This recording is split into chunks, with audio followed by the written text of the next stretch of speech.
Opa pessoal, tudo bem? Eu sou o Anui e sim, pela primeira vez aqui no canal eu estou mostrando meu rosto. O motivo de estar mostrando meu rosto aqui é para poder avisar para vocês de que dessa vez o vídeo vai ser um pouquinho diferente. Porque eu simplesmente decidi juntar todos os icebergs que eu postei em 2024. Do Trevor Henderson, o Dark Deception, de Pop Playtime e de FNAF. E por favor entenda, não é porque eu tenho preguiça de postar um vídeo mais trabalhado nem nada do tipo. É porque nesse final de ano eu vou passar um pouquinho mais de tempo com a minha família. E é óbvio, enquanto estiver com a minha família, eu não vou ter tempo de produzir um vídeo mais bem feito, mais trabalhado para vocês. Mas eu também não quero só o canal sem vídeo. Então por isso eu decidi pegar os icebergs, que são um estilo de vídeo que vocês mais gostam aqui no canal, e fazer um compilado deles.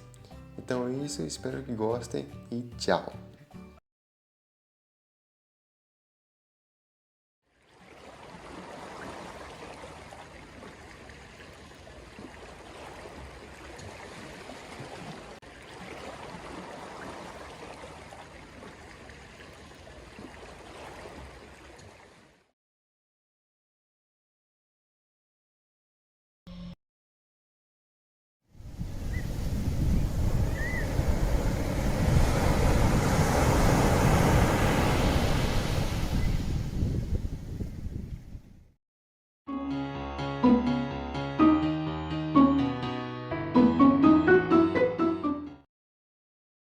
Bom, Dark Deception, assim como outros jogos de terror, ele é dividido entre capítulos, assim como Bendy Tank Machine e Pop Playtime. No momento que eu estou gravando esse vídeo, Dark Deception possui 4 capítulos, com o seu 5º capítulo sendo previsto para lançar esse ano em 2024. E esse capítulo é sem dúvidas um dos mais aguardados pelos fãs, já que ele provavelmente será o último capítulo dessa série. E nós possuímos várias evidências disso, como por exemplo os portais que já estão chegando nos seus últimos, e também a própria história do game, que já está caminhando também para o seu final, visto que a gente está tendo várias revelações e plot twists, principalmente sobre a história do Malak e do nosso protagonista. Mas falando sobre o capítulo 5 em si, a gente tem umas informações bem interessantes, como por exemplo os seus levels, que serão Holiday Horror, Prison Panic e o que mais eu estou interessado em ver, Malak Level. E também a gente também sabe sobre os principais inimigos que terão neles. Além do próprio Malak, nós teremos Darkstar, Puppet King e os Manequins, entre outros também.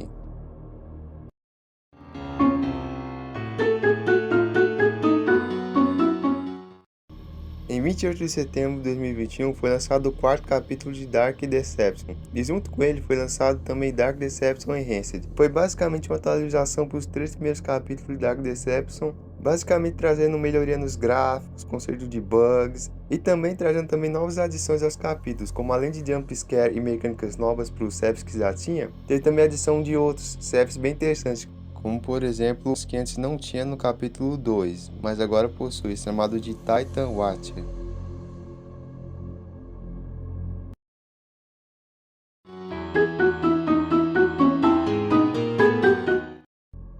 Os manequins foram os primeiros inimigos do capítulo 5 a serem revelados para nós, aparecendo no final do capítulo 4 em uma espécie de cutscene meio que lá. Já que para quem não sabe, em Dark Deception, geralmente sempre no final dos capítulos, possui geralmente uma cutscene final mostrando somente a silhueta de quem será o próximo inimigo do próximo capítulo. E no caso, a silhueta que apareceu do inimigo do capítulo 5 é justamente dos manequins.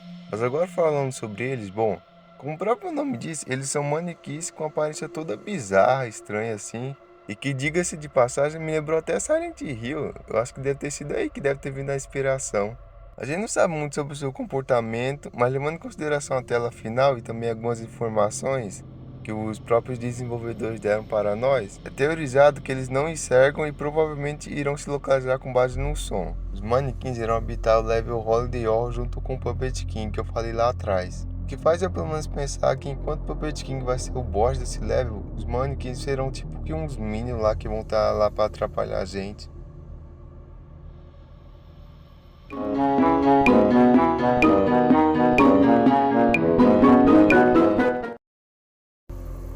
Doug Hauser é o nome do nosso protagonista de Dark Deception. Nos primeiros 3 capítulos a gente não tinha quase que informação nenhuma sobre ele. A gente até tinha lá algumas coisas ali e acolá, alguns segredos, alguns áudios escondidos, algumas cartas também. Mas convenhamos que tipo, quase que ninguém liga pra esse negócio. Esse tipo de segredo, as únicas pessoas que ligam pra ele é só os youtubers que vão fazer vídeo depois pra explicar a história. Porém, no capítulo 4, a história foi diferente. No final da parte da Joy Joy Gang, a gente tem um final totalmente inesperado. Em vez de a gente só escapar, nós somos capturados pela Joy Joy Gang, espancados por ela. Uma ala que aproveita daí para entrar na nossa mente e finalmente a partir daí a gente começa a entender mais sobre o passado do Doug.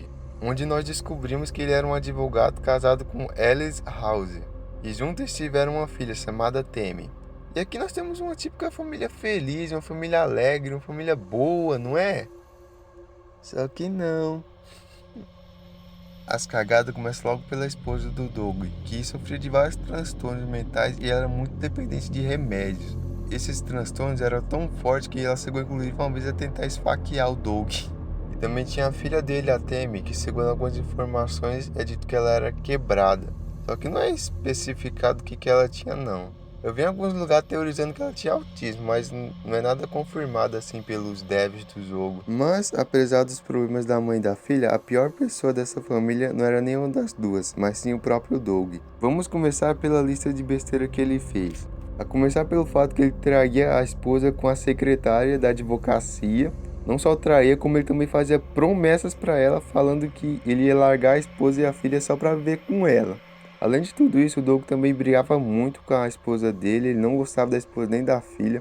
Falava inclusive que a filha dele, que ela era quebrada e ainda por cima chamava ela de patinho feio, querendo dizer tipo que ela era um empecilho na vida dele. E ele falava também que se não tivesse a esposa e a filha dele ao lado, ele ia ser muito mais melhor, muito mais rico, etc.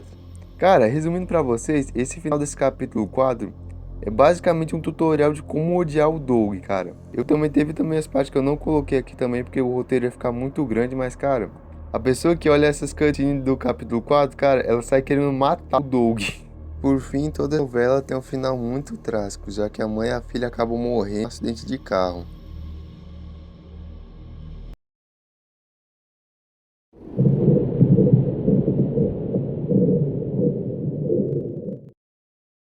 Pessoal, antes de falar sobre a segunda camada do iceberg, eu preciso falar uma coisa muito importante para vocês. Apesar de ter sido lançado em 2018, a produção de Dark Deception é bem mais antiga, com a sua demo alpha sendo lançada em março de 2014, com apenas 2 levels, e uma alpha do game sendo lançado em 16 de janeiro de 2015. Nessa época, os devs do jogo estavam pretendendo lançar o primeiro capítulo do game em abril de 2015. Porém, devido a vários problemas, como a saída de algumas pessoas e também a falta de verba, o jogo foi sendo adiado, até chegar em 2018, quando foi o ano oficial do lançamento do primeiro capítulo. Eu tô falando isso aí pra vocês, pois vários dos tópicos que vão aparecer nessa segunda camada vão ser relacionados a essas versões antigas. Então agora que vocês já sabem disso, bora realmente começar o iceberg.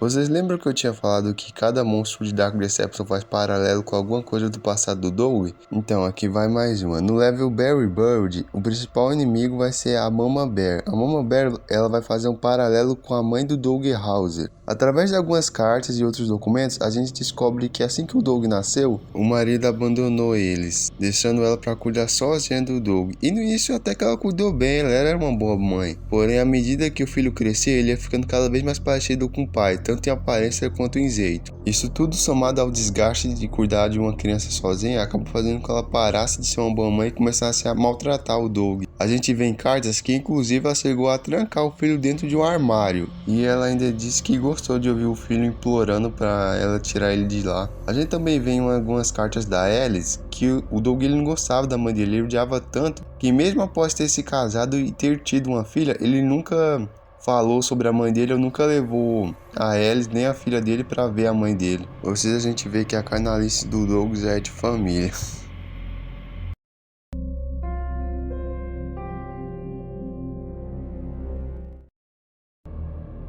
Esse tópico se refere a 3 músicas produzidas pela própria Glowstick Entertainment. Essas músicas foram feitas respectivamente para cada um dos membros da Joy Joy Gang. São elas Always Near para a galinha Penny, The Notorious Pig para o porco Hangry e por fim Bad Rabbit para o coelho Lucky.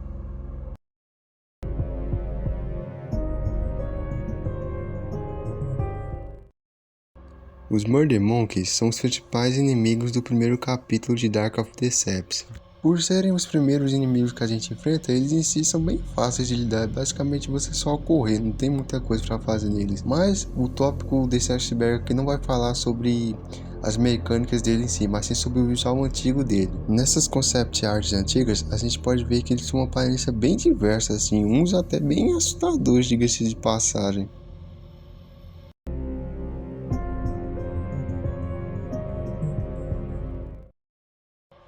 Kira Conrad é um youtuber ucraniana que possui um canal focado principalmente em gameplays. O motivo dela estar nesse iceberg é porque lá para meados de 2014 ela postou 2 vídeos sobre Dark Deception, que naquela época ainda estava na sua versão pré-alpha. E em especial no seu segundo vídeo ela joga o level School, que era a versão beta do level Elementary que tem atualmente no Dark Deception. Acontece que logo depois dela ter postado esse vídeo, o Level School foi simplesmente deletado pelos devs do game, e fazendo com que durante muito tempo esse Level School fosse considerado uma Lost Media, já que o único registro que ficou dele foi essa gameplay da Kira Conrad. Ou pelo menos era, né, já que recentemente, em agosto de 2023, o criador do game ele conseguiu encontrar essa versão School em um antigo disco rígido. Ele divulgou ela ao público.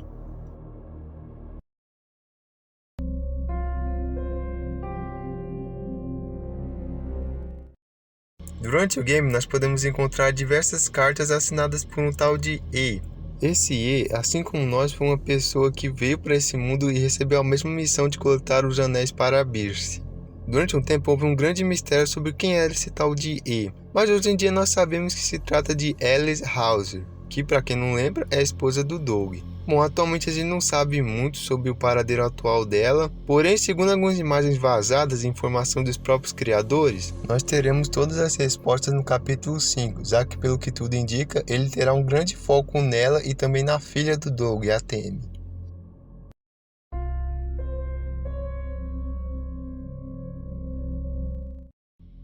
Kickstarter é um site de financiamento coletivo em que desenvolvedores de jogos podem colocar os seus projetos, e caso alguma pessoa se sinta interessada no projeto, ela pode ajudar doando dinheiro para o criador. Esse site é muito utilizado por desenvolvedores indies, já que como os jogos indies geralmente são independentes, eles não têm um financiamento muito bom, geralmente eles colocam os seus jogos lá no site e as pessoas doam dinheiro para poder ajudar, né, desenvolver o game e tal. E no caso, Dark Deception não foi diferente. Após o lançamento da pré-alpha de 2014, os devs abriram um Kickstarter para o game. Porém, hoje em dia, esse Kickstarter não está mais disponível.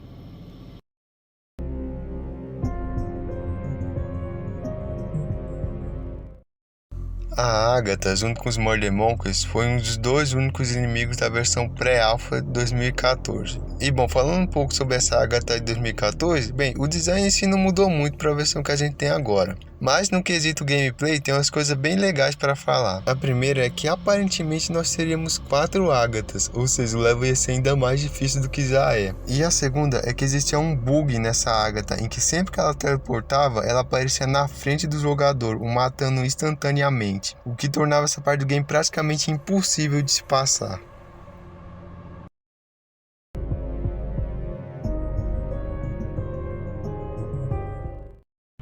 Wilhelm Elementary era o nome antigo do level Elementary Evil. E bom, esse tópico acaba por aqui, mas vai aí uma curiosidade interessante. Esse nome, Wilhelm, faz referência ao Wilhelm Scream, ou o grito de Wilhelm. Bom, com certeza você não deve saber o que é pelo nome, mas você com certeza ouviu esse som em algum filme. Caso você não se lembre, é esse aqui.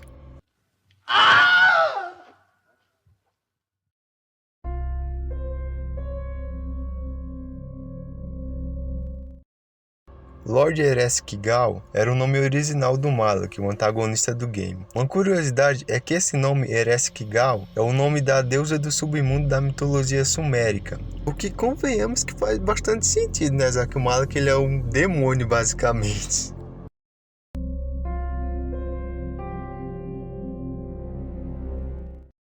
Esse tópico vai falar sobre as concept arts dos Dread Ducks, que são basicamente esses patos aí, todo feio, bizarro, que aparecem pela primeira vez no capítulo 3 da série. Nessa imagem nós podemos ver todas as propostas para o seu visual. Alguns lembram até que bastante o visual original, já outros são bem diferentes do que foi para o game.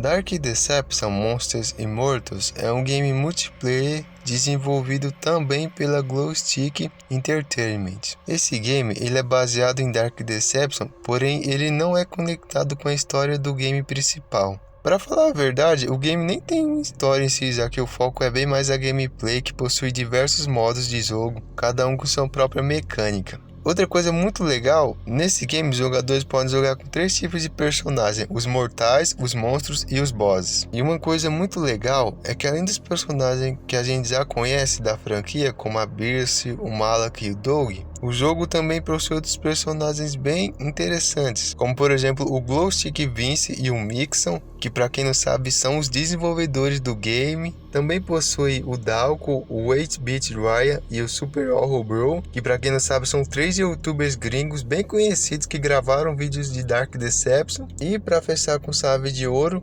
Dark Deception Monsters Immortals também faz vários crossovers com outros games de terror, como por exemplo Pop Playtime, Silent Hill, entre outros. Com direito tanto a personagem quanto também ao mapa desses games.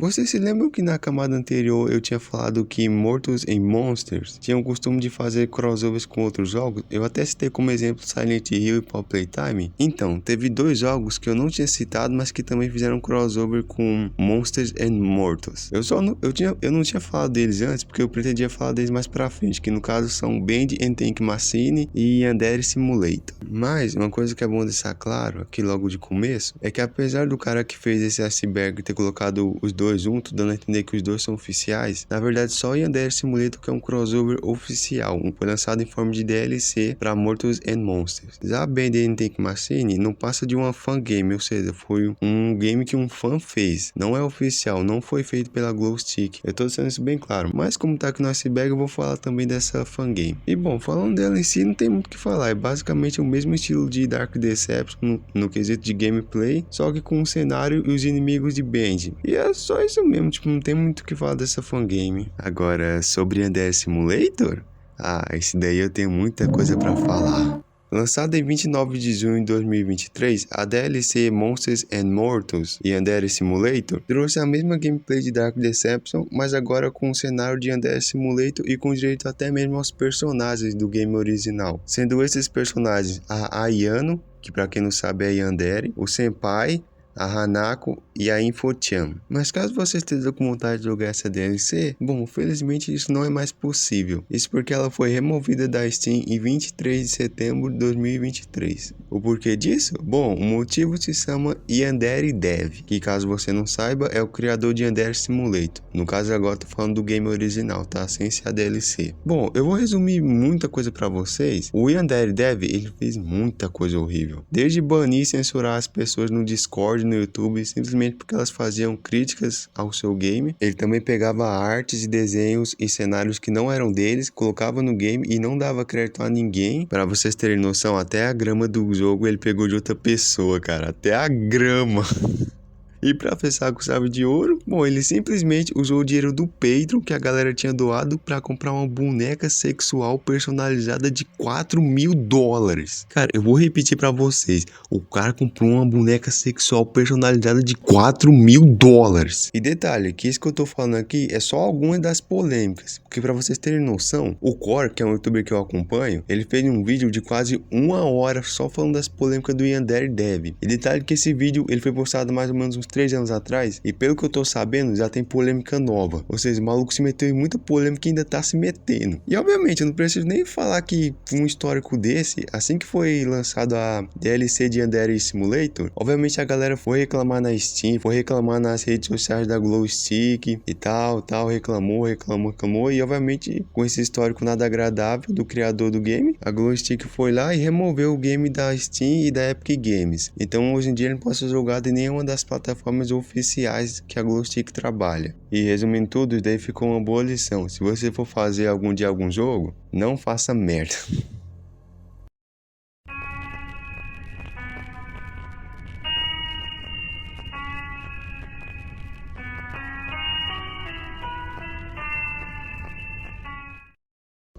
Pouca gente sabe, mas Dark Deception também pode ser jogado com óculos VR. E pra falar a verdade, o VR é algo que já era planejado pro jogo há um bom tempo, aparecendo inclusive no trailer do Kickstart. Então tá aí uma recomendação de jogo pra quem tem dinheiro pra comprar um óculos VR aí, que não é o meu caso, mas de boa.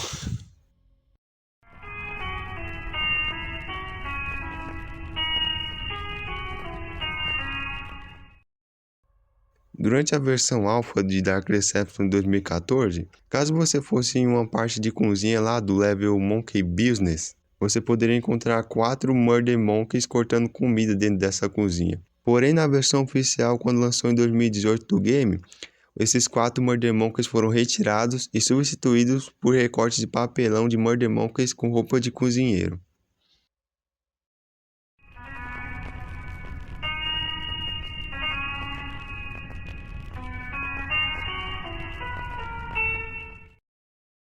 Nixon é um desenvolvedor de jogos que ficou bastante conhecido por ter criado The Joy of Creation, um fangame de FNAF que ficou bastante popular quando foi lançado lá para meados de 2016. Muito disso graças ao design dos seus monstros e à sua gameplay que são extremamente bem feitos. Você deve estar se perguntando, tá, mas o que isso tem a ver com Dark Deception? Bom, o tópico é autoexplicativo. O Nixon, ele também trabalhou no desenvolvimento de Dark Deception, fazendo parte da equipe da Glowstick Entertainment, e também, como eu falei em um tópico anterior da segunda camada, o Nixon também virou um personagem jogável em Dark Deception Monsters and Mortals.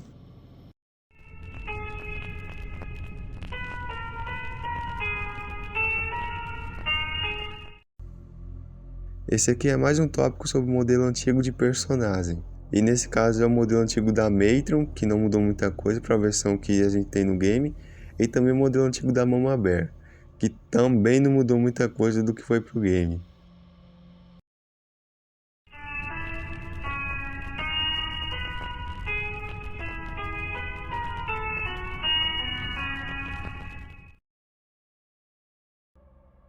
Essa é uma teoria que diz que cada um dos inimigos que a gente enfrenta em Dark Deception representa alguma fobia. Como por exemplo, os Murder Monkeys representam a pitecofobia, que é o medo de macacos, e a robofobia, que é o medo de robôs.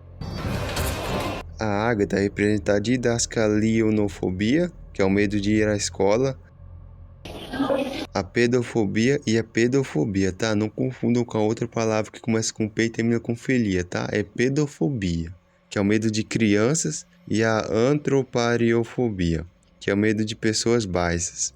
Sim, isso existe. Os Golden Watchers representam a ceofobia, que é o medo de ser observado, e a plutofobia, que é o medo da riqueza e do poder.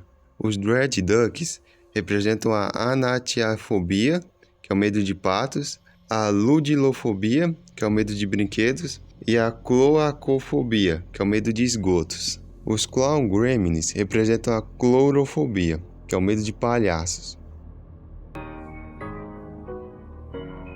As Rip Nurses representam a nosicomefobia, que é o medo de hospitais, a latrofobia, que é o medo de médicos, e a venustrofobia, que é o medo de mulheres atraentes. Todos os membros da Joy Gang representam a automatonofobia, que é o medo de animatronics, e cada um deles separado também representa um tipo de fobia diferente. O Hangry representa a suinofobia, que é o medo de porcos. A Penny representa a electrolorofobia, que é o medo de galinhas.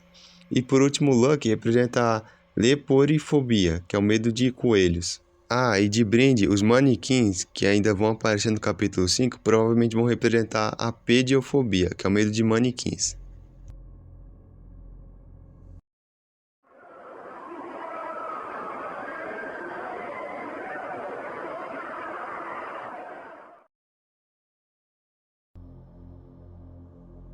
E agora, nós finalmente chegamos na última camada do iceberg, que vai falar sobre...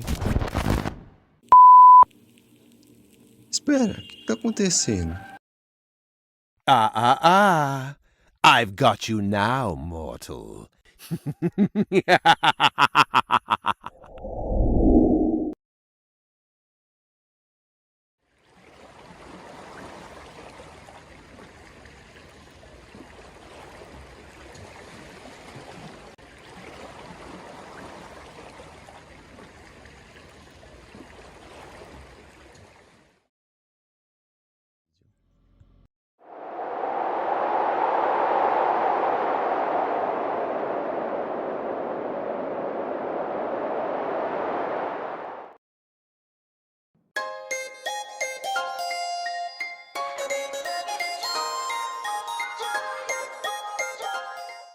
Pop Playtime é um game indie de terror no estilo mais casual, desenvolvido e produzido pelo grupo Mob Games. O jogo teve seu primeiro capítulo lançado em 12 de outubro de 2021. Esse primeiro capítulo era apenas um prólogo, com uma gameplay bem curta de menos de 1h30. E a história é bem simples, onde você jogava na pele de um antigo funcionário de uma empresa chamada Playtime CEO, que um dia recebeu uma carta de origem desconhecida que pede para você retornar para a fábrica. E ao retornar, você descobre que o local está completamente abandonado e que os antigos brinquedos da empresa acabaram virando um monte de criaturas grotescas e medonhas. E bem, esse aqui foi um grande resumo do primeiro capítulo de Pop Playtime, que tinha uma proposta bem simples de começo e não tão original, se você parar para pensar. Mas, sendo original ou não, isso não impediu o jogo de fazer um enorme sucesso quando foi lançado em 2021. Sucesso esse que garantiu até o momento 2 continuações. Pop Playtime capítulo 2, lançado em 3 de maio de 2022, e Pop Playtime capítulo 3, lançado há pouco tempo atrás, em 30 de janeiro de 2024. Esses 2 capítulos, que vieram depois do primeiro, eles são bem maiores e também trouxeram muitas melhorias, tanto na história como nos gráficos. Para vocês terem uma noção, o terceiro capítulo tem até dublagem em português, cara, e é uma dublagem que tá muito boa. Sério, dá só uma olhada aí no como que ela tá boa no clipe que eu vou mostrar agora. Para, Catnap! Tira que eu vou cagar! Tira que eu vou cagar!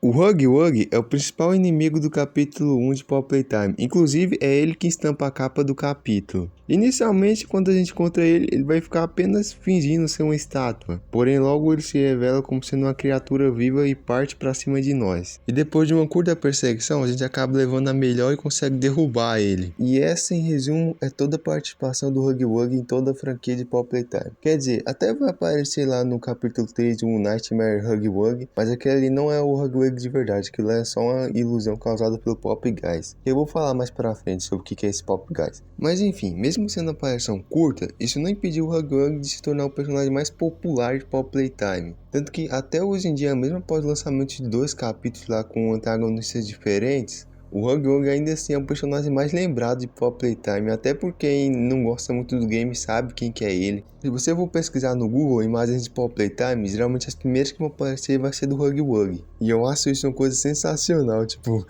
ele foi um dos personagens que menos apareceu em tela, mas mesmo assim foi o mais popular de todos, né? Vai saber.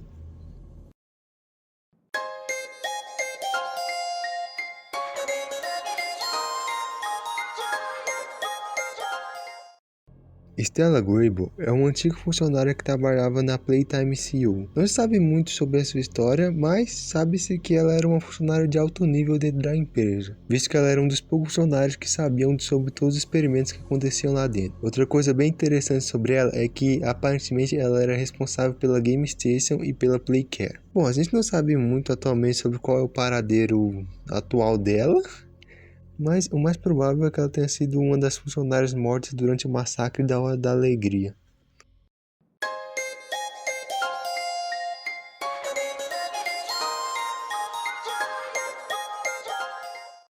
Playtime Company, ou abreviada apenas para Playtime CEO, foi uma empresa fundada por Elliot Ludwig em 1930. Para o público no geral, a Playtime parecia ser apenas uma empresa normal que vendia, fabricava e produzia brinquedos. E que além de brinquedos também possuía uma rede de adoção que ajudava pobres crianças a encontrarem uma família. Mas o que poucas pessoas sabiam era o que acontecia por debaixo dos panos. A Playtime era uma empresa horrorosa. Além de ela ter péssimas condições de trabalho e de tratar mal os seus empregados, eles ainda realizavam experimentos cruéis nos órfãos que eles tinham sob seu controle, o que acabou resultando na criação dos brinquedos que a gente conhece hoje em dia, como Huggy Wuggy, Catnap, Mommy Long Legs, etc. Mas é claro, né, que as crianças que foram vítimas desses experimentos não gostaram nada disso, e alguma hora eles iriam se vingar. E digamos que no dia 8 de agosto de 1995 aconteceu uma coisa bem interessante. Me fala aí, você tá ouvindo esse barulho? Ah, não se preocupa não, é apenas a nossa hora da alegria.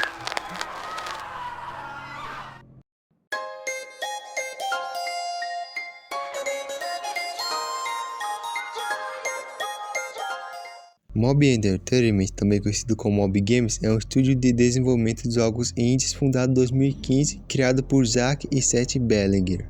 Eles são um grupo pequeno, mas que ganhou bastante notoriedade nesses últimos anos após a sua criação mais famosa. No caso, estou falando de Pop Playtime.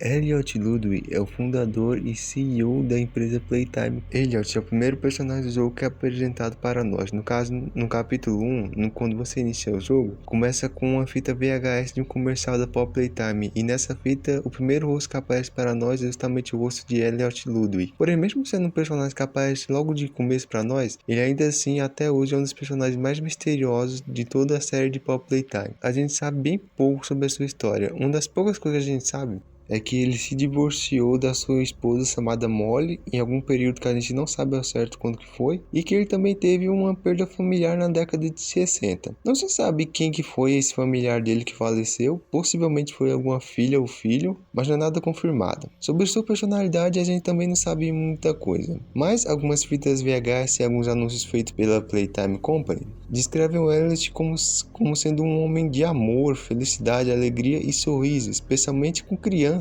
E que apesar do divórcio e das perdas pessoais, ele sempre mostra sua esperança de que a vida das crianças que vivem nos orfanatos da Playtime CEO seja repleta de amor e felicidade. Entretanto, é difícil saber o quanto disso é verdade, visto que nós sabemos bem o que acontece lá dentro da Playtime. E levando em consideração que ele é o líder da empresa e com certeza sabia de tudo que estava acontecendo lá dentro, fica complicado acreditar nessa história de que ele era um cara tão amoroso assim.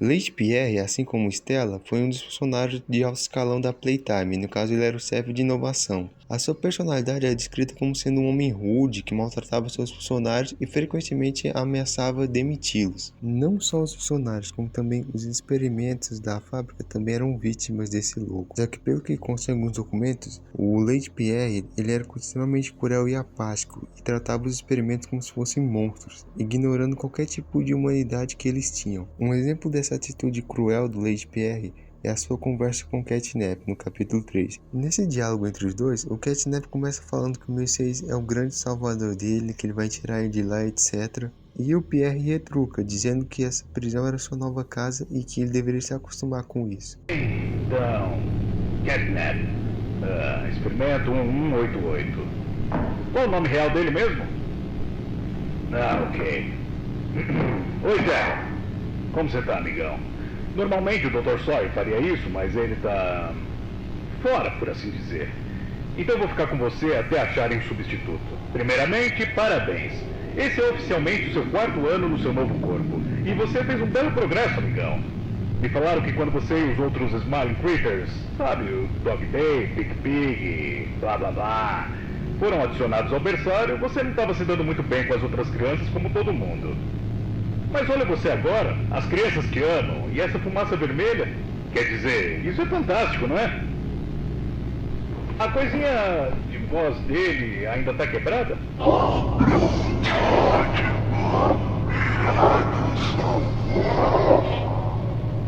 Del, ninguém vai te salvar. Essa prisão é o seu lugar. Vamos te deixar passear para ver as crianças no berçário, mas seu lar é esse. E quanto a esse protótipo, o lar dele é o laboratório. Essa é a sua vida agora. Se acostume. Uma curiosidade é que o Leite Pierre foi um dos poucos personagens que apareceram em todos os jogos da franquia de Pop Playtime, já que além dos 3 capítulos do game oficial, ele também aparece no Survival Tutorial de Project Playtime.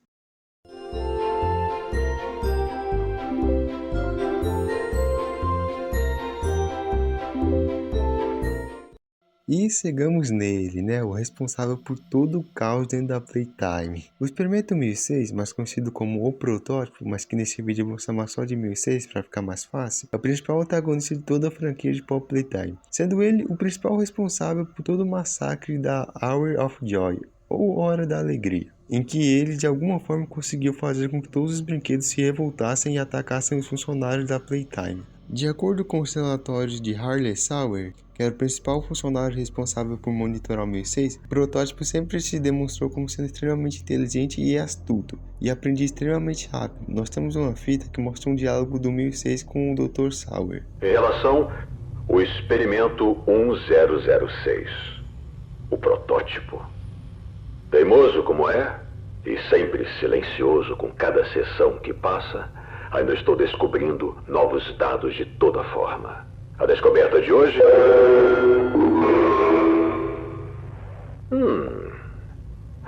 Final de registro. Pronto para conversar agora, não é? Eu possuo... Um questionamento. Prossiga. Você... Sente alguma coisa? Essa pergunta se refere a quê, exatamente? Você nos cutuca. Nos bate. Você sente. Há um segredo dentro de você, 1006. Valioso além de qualquer medida. Eu corto e pressiono e queimo ele e chego mais perto a cada sessão. Então fale. Ou não. Lute ou desista. Não importa, eu aprendo algo novo sobre você a cada dia. Isso me anima. Obrigado. Você tá me agradecendo? Com certeza. Eu aprendo algo novo sobre você a cada dia. Um dos maiores mistérios que rondam o 1006 é sobre qual é o seu real objetivo. Já que por mais que a fita dele com o Dr. Sauer dê a entender que o 1006 se importa com os outros experimentos e quer salvá-los da fábrica, dos funcionários horrorosos, etc., o 1006 também já demonstrou várias atitudes bastante questionáveis, como por exemplo no capítulo 2 de Paw Playtime, em que além de ele não ajudar a Mom Longlegs a derrotar o protagonista, ele só vai aparecer no final para poder pegar os restos do corpo dela depois que ela é morta. E no capítulo 3, depois de nós eletrocutarmos o Catnap, o 1006 vai aparecer e matar o Catnap sem nenhuma dó. E bom, essas daí são só algumas das várias perguntas que rodeiam o 1006. Pois ele é sem dúvida um dos personagens que a gente menos sabe de Paw Playtime. E tudo o que nos resta é apenas esperar os próximos capítulos para finalmente termos respostas sobre essas questões.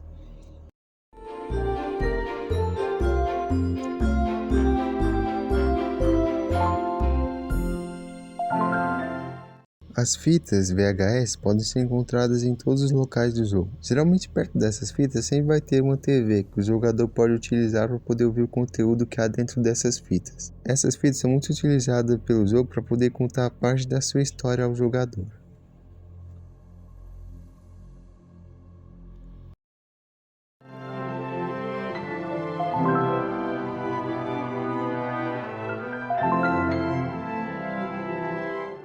Rich também é um funcionário da Playtime Company. Ele é descrito como sendo um trabalhador honesto e esforçado, mas que frequentemente reclamava muito das condições de trabalho da Playtime CEO, que convenhamos que nessa parte aí não tem como tirar o crédito dele. Eu também reclamaria muito se eu trabalhasse nessa empresa. No capítulo 2, nós descobrimos que graças às suas reclamações que ele fazia direto sobre a Playtime Company, que era um lugar horroroso, etc., ele acabou sendo rebaixado para a sala rejeitada. E no capítulo 3, ele parece ter conseguido um novo emprego na companhia, dessa vez junto com outro funcionário chamado Stuart.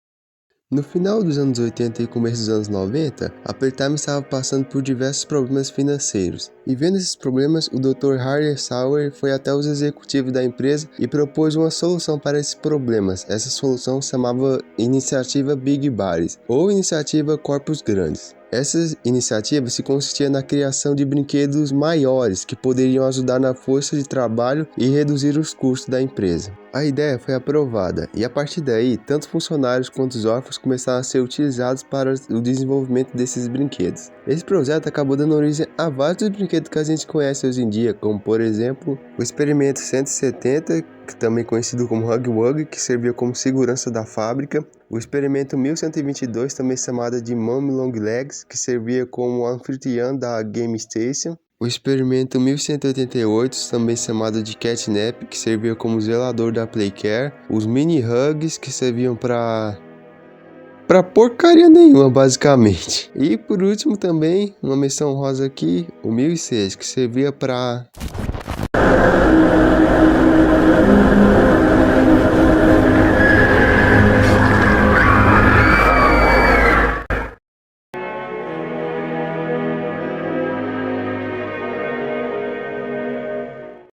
Hour of Joy, ou Hora da Alegria, é o nome de uma fita que pode ser encontrada no capítulo 3. A fita se passa em 1995 e mostra o dia em que os brinquedos, influenciados pelo 1006, começaram um verdadeiro genocídio dentro da fábrica, atacando e matando todos os funcionários que estavam lá dentro.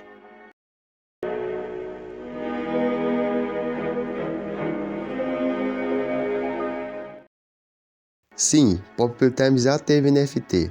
Mas vamos por partes. Para aqueles que não conhecem ou não se lembram, NFT foi um negócio que ficou bastante famoso no final de 2021 e começo de 2022. Explicando de uma forma bem resumida e cagada para vocês, NFT se consistia em artes digitais em forma de token que caso você pagasse por ela, você ganhava o uso exclusivo dessa arte. E bom, durante a época em que as NFTs estavam no seu auge, a Mob Games, que não é boba nem nada, simplesmente criou NFT de Pop Playtime. Porém, essas NFTs não duraram muito. Pouco tempo depois, a Mob Games simplesmente deletou elas. O motivo disso foi o enorme hate que a empresa tomou das pessoas. A começar pelo fato de que mesmo naquela época em que as NFTs estavam no auge, uma grande parcela da internet odiava elas. E você junta isso com o fato de que naquela época Pop Playtime só tinha o seu capítulo 1. Como eu falei lá no começo desse iceberg, era um capítulo curto, de menos de 1 hora. E isso gerou uma grande raiva no público, porque tipo, eles não tinham nenhum capítulo completo ainda e já estavam lançando NFT. Mas enfim, isso gerou uma grande treta, a galera foi lá, reclamou,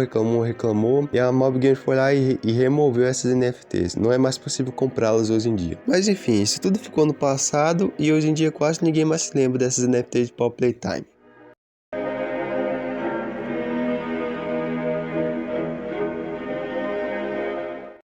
Em 27 de abril de 2022, a conta oficial do Twitter da Mob Games anunciou que um filme estava sendo produzido baseado em Pop Playtime. Esse filme vai ser uma parceria entre a própria Mob Games com o Estúdio 71. E uma coisa que é bom de saber claro é que o filme terá uma história própria, tá?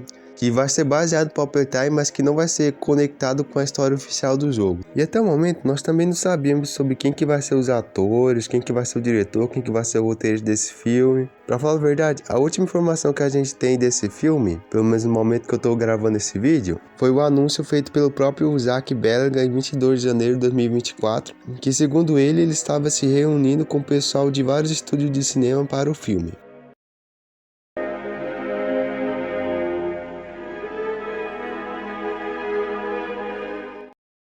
Para quem começou a acompanhar a Pop Playtime recentemente, talvez não saiba, mas após o lançamento do primeiro capítulo em 2021, o jogo foi alvo de várias críticas, por diversos motivos, mas um deles em específico foi que Pop Playtime seria apenas uma cópia de outros jogos do gênero mascote horror. E nesse tópico a gente vai falar sobre 2 desses casos. O primeiro sendo o de Band and Tank Machine, que com certeza foi o jogo que a galera mais acusou o Pop Playtime de ter copiado, visto que o Huggy Wuggy, que na época era o principal símbolo de Pop, parecia aí muito com o Ink Demon de Band. Fora isso, também tem o fato de que a história dos 2 jogos são muito parecidas. Nos 2, você é um personagem que recebeu uma carta de uma antiga empresa que você trabalhava pedindo para você retornar. E ao retornar, descobre que o local está abandonado e todos os funcionários estão desaparecidos e que os antigos mascotes da empresa, que antes eram bichos bem fofinhos e adoráveis, agora viraram verdadeiros monstros. Entre outras semelhanças que também tem os 2. O segundo caso foi o de Vend, que foi um pouco diferente do caso de Vend, pois nesse caso o próprio criador de Vend foi quem acusou o Pop de ter copiado o seu jogo. Explicando de uma forma resumida, o criador de Vengeance já tinha trabalhado com o pessoal da Mob Games, na época em que eles ainda faziam animações. Pra quem não sabe, a Mob Games já trabalhou com animações. Isso só deixou a treta ainda maior, gerando inclusive uma discussão entre o Zach Bellingham e o criador de Vengeance. E resumindo tudo, o criador de Pop usou uma música que o criador de Vengeance também usava. E os dois começaram a discutir lá no Discord e tal, discutiram, blá blá blá e tal. E no final essa treta acabou por aí, não deu em nada.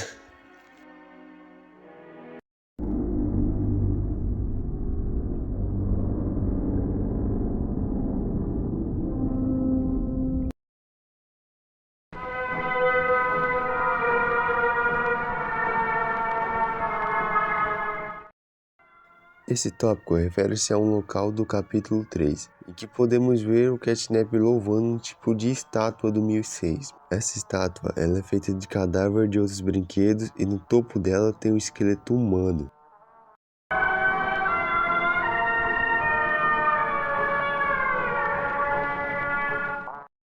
Um dos momentos mais perturbadores do capítulo 3 é quando encontramos o Dog Day, um dos Smiling Critters, e nós vemos todo o estado deplorável em que ele se encontra, preso sem as pernas e sendo devorado de pouco em pouco. E depois de uma curta conversa com o player, diversos brinquedos entram dentro dele e começam a controlá-lo, o matando no processo.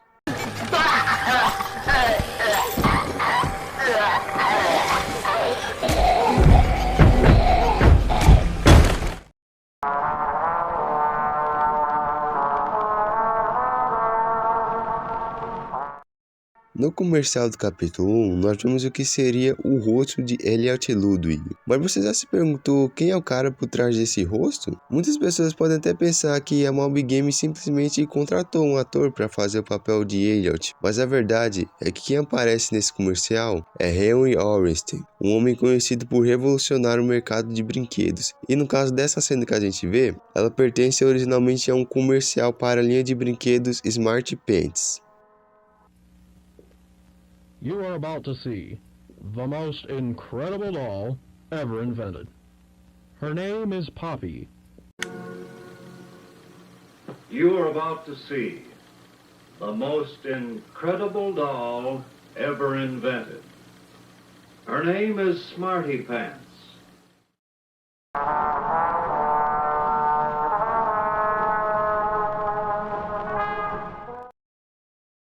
Theodore Granville, também conhecido apenas como Theo, é o nome do órfão que serviu de base para o experimento 1188, o Catnap. O Theo ele é descrito como sendo uma criança problemática que possui um amigo imaginário. Há inclusive um desenho de papel feito pelo próprio Theo, em que ele mostra ele e seu amigo imaginário. E eu acho que eu nem preciso falar quem que é esse amigo imaginário, né? A.k.a. Exterminador da Playtime.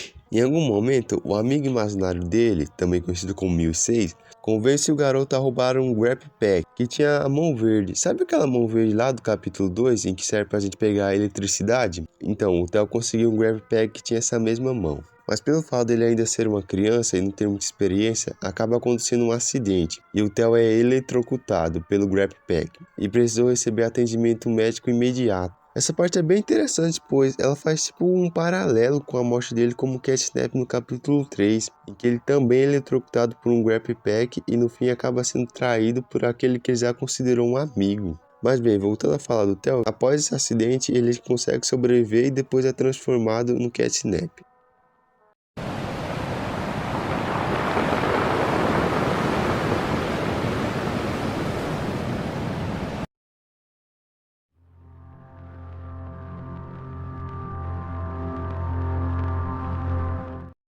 Michael Cova é um dublador americano bastante conhecido na gringa, sendo responsável pela voz de vários personagens famosos na internet, como por exemplo o Angel Dust de Hazbin Hotel, o Serial Designation N de Murder Drones, e o mais recente trabalho dele foi dublando o Jax de The Amazing Digital Circus. Mas falando de Pop Playtime, o Michael Cova é responsável pela voz do Rich, sim, aquele mesmo que a gente tinha falado em um tópico anterior.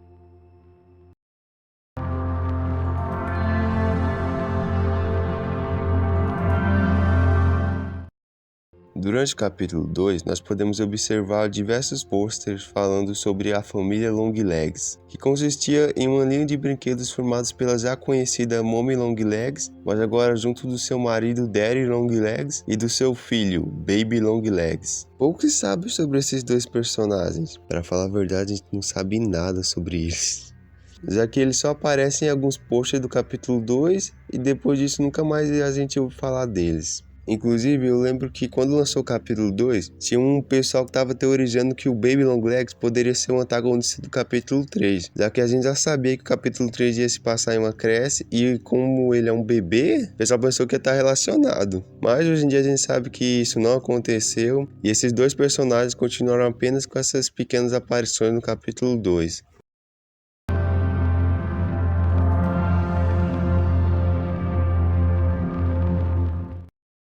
Essa é sem dúvidas uma das teorias mais antigas de Pop Playtime, sendo criada desde o capítulo 1 e ganhando bastante força no capítulo 2, graças ao momento do jogo em que podemos ver uma parede manchada de sangue e com alguns pelos azuis, indo em direção a um tubo, indicando que o Huggy Wuggy sobreviveu e está andando por aí. Mas nós só vamos ter a resposta definitiva no próximo capítulo.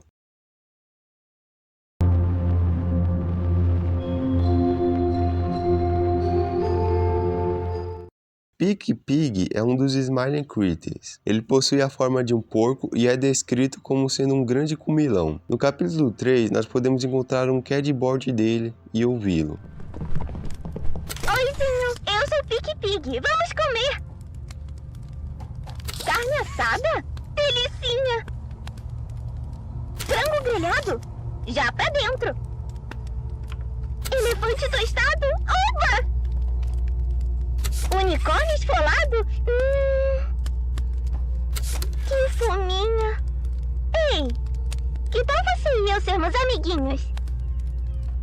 Frango grelhado, elefante tostado e unicórnio esfolado? Esse áudio suspeito, aliado ao fato da gente não encontrar nenhum dos outros Smiling Critters, com exceção do Dog Day e do Catnap, acabou fazendo a comunidade criar uma teoria de que talvez o Pick Pig teria devorado os corpos dos outros Smiling Critters. Mas é só uma teoria, a gente não tem nada confirmado.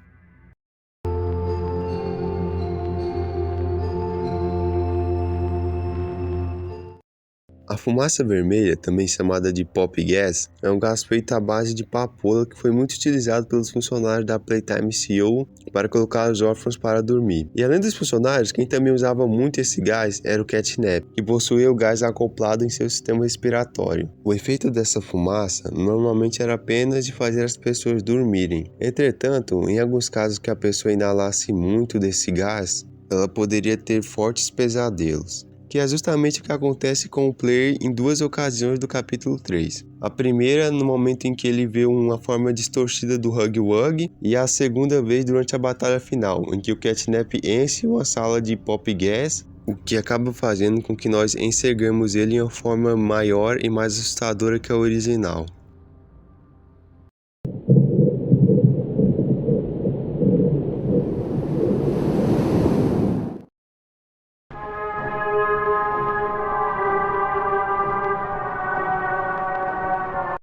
Alice Lovelock é uma cantora e dubladora, assim como o Michael, que eu citei anteriormente. E assim como ele também, ela ficou bastante famosa por dublar personagens de séries animadas da internet, como por exemplo, a Charlie, protagonista de Hazbin Hotel, a Ozzy Dormin de Murder Drones e a Gloiking Queen de The Amazing Digital Circus. Mas falando de Pop Playtime, a Alice é responsável pela voz da Mommy Longlegs.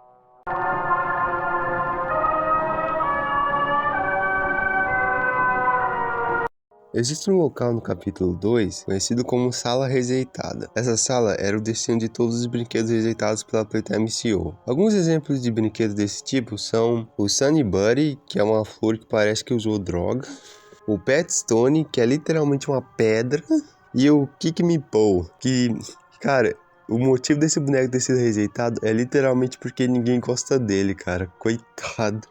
E sinceramente, a única que o pessoal talvez se lembre é a Daisy, já que de todos esses brinquedos rejeitados, ela foi a que mais recebeu uma atenção especial, tendo inclusive um cardboard dela. O motivo de todo esse destaque a mais para a Daisy é porque ela era para ser uma das antagonistas do capítulo. A ser mais específica, era ela quem deveria ser o nosso inimigo na parte do Musical Memory. Porém, ela foi trocada de último momento pelo Banjo Bunny. O motivo, segundo um dos devs do jogo, é porque o Banjo combinava mais com o Musical Memory. E também porque o Banjo, ele possui esses 2 pratos dourados em suas mãos, que poderiam ser usados para poder alertar o jogador de quando ele estivesse mais perto. Mas, entre todos esses brinquedos rejeitados, houve um específico que foi tão memorável que ganhou inclusive um tópico próprio aqui nesse iceberg. Eu estou falando, é claro, do...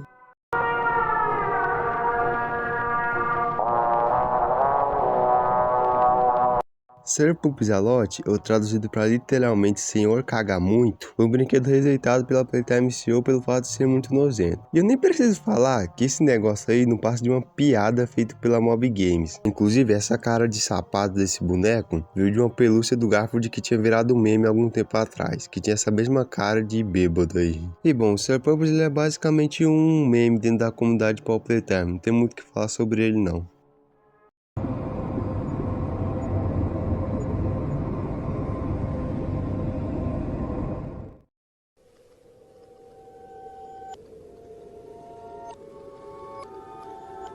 Molly é o nome da esposa de Elliot Ludwig. Ela se casou com ele bem no começo da fundação da Playtime CO, porém em algum momento desconhecido ela se divorciou dele. E bom, isso daí é praticamente tudo de informação que a gente tem sobre ela. Mas para esse tópico não ficar muito pequeno, eu vou citar uma curiosidade bem legal para vocês. O nome dessa personagem foi tirado da cadela de estimação do pessoal da Mob Games, que também se chama Molly.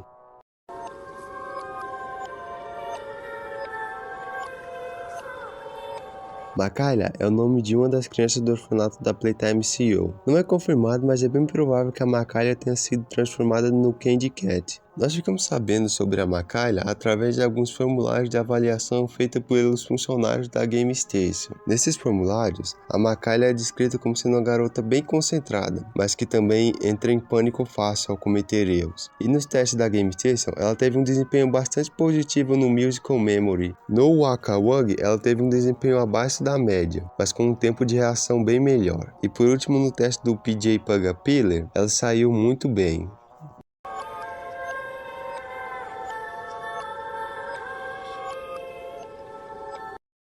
No capítulo 2, existe um cardboard do Banjo Bunny, em que ele vai nos dar um feliz aniversário. Eu sei quando é seu aniversário! 28 de junho! Essa data não foi escolhida à toa. 28 de junho é simplesmente o aniversário do youtuber Markiplier. Talvez muitos aqui do Brasil não conheçam ele, mas o Markiplier é um dos youtubers mais famosos na gringa, sendo também um dos principais responsáveis pelo sucesso de Paw Playtime graças às suas gameplays. E como forma de agradecimento por toda a ajuda que ele deu para o jogo, o pessoal da Mob Games decidiu fazer essa homenagem a ele, colocando a data de aniversário dele no cardboard do Banjo Bunny.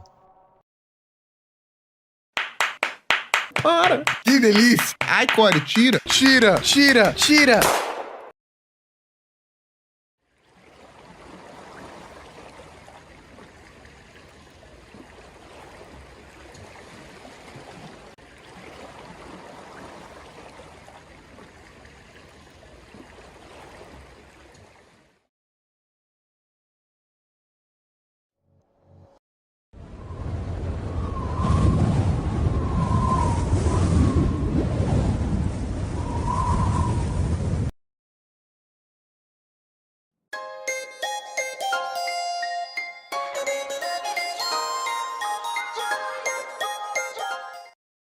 A essa altura do campeonato, eu acredito que a maioria aqui já tenha visto o filme de FNAF, ou pelo menos ouvido falar dele.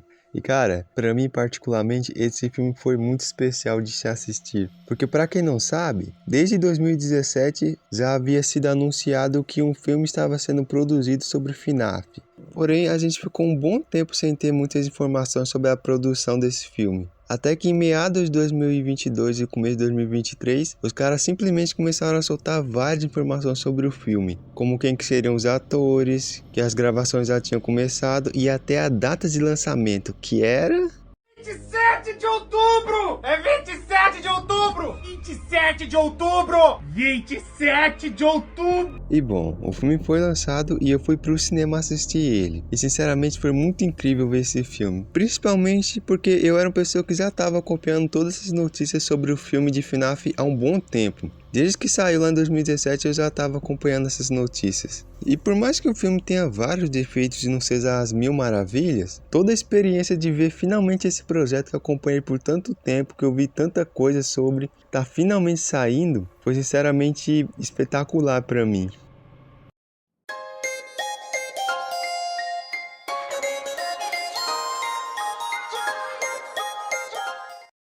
O Game Theory foi sem dúvida um dos canais que mais ajudou a popularizar FNAF. Não só popularizou, como também ele foi praticamente o responsável por criar toda essa comunidade que fazem teorias sobre jogos. Se hoje em dia a gente tem vários canais fazendo teorias sobre Pop Playtime, Joyville, etc. Bem, todos esses canais só existem graças ao Game Theory e ao seu criador e apresentador Matt Pat. Ou melhor, do seu ex-apresentador, já que recentemente a internet ficou bastante triste com o adeus do Matt Pat do YouTube. Segundo ele próprio, o motivo desse adeus é para ele se dedicar mais na sua vida pessoal e no seu filho, que ainda é muito novo. Mas esse adeus não significa que o canal vai acabar. O canal ainda vai continuar, porém agora com um novo apresentador.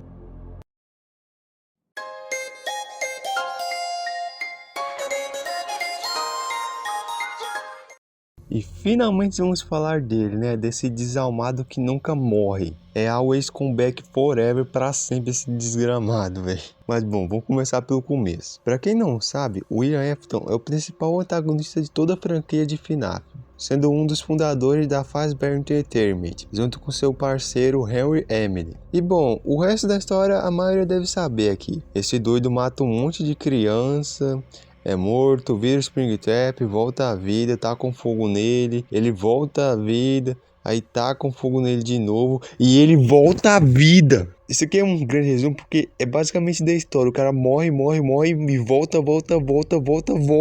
Véi, esse cara não morre nunca.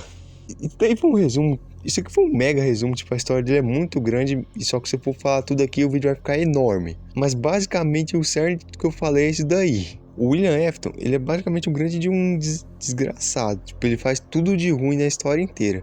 Esse doido aí não poupou nem a própria família dele, que foi totalmente arruinada por ele. A esposa dele, ninguém sabe onde é que tá, provavelmente tá morta. O filho dele, o Michael Afton, é um dos personagens que mais se ferra a história inteira e ainda é morto no final. Detalhe que ele se mata para tentar matar o pai dele, mesmo assim o pai dele não morre. A filha dele, Elizabeth, é morta por um dos animatrônicos que ele mesmo criou. E o filho mais novo dele, a Crying Child, que no caso eu vou chamar nesse vídeo de Criança Chorona, bem, ela...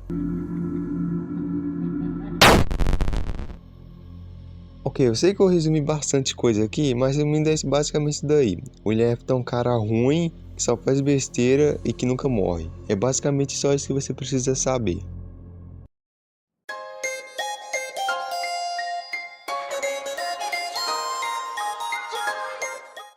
E chegamos nas famosas mordidas de 87 e 83. Então vamos à explicação. Começando pela mordida de 83, ela ocorre durante os eventos de FNAF 4 com a criança Chorona, que, como eu citei anteriormente, é o filho mais novo do William. E antes que vocês perguntem, não, a gente não sabe qual que é o nome dele até hoje. Então por isso eu vou continuar chamando ele de Criança Chorona. Até tem algumas teorias sobre o nome dele ser Ethan e outras coisas assim, mas não é nada confirmado, então eu vou chamar só de Criança Chorona aqui mesmo. Ah, e uma coisa que eu tinha esquecido de falar é que o irmão mais velho dela, o Michael, fazia bullying com o coitado, colocando uma máscara de Fox e assustando ele, já que a criança tinha muito medo dos animatronics. Mas um dia esse bullying foi longe demais. Junto com outros amigos que ele tinha, eles pegaram a criança Chorona e colocaram ela dentro da boca do Fredbear. E acabou acontecendo uma grande tragédia que ficou conhecida como a Mordida de 83.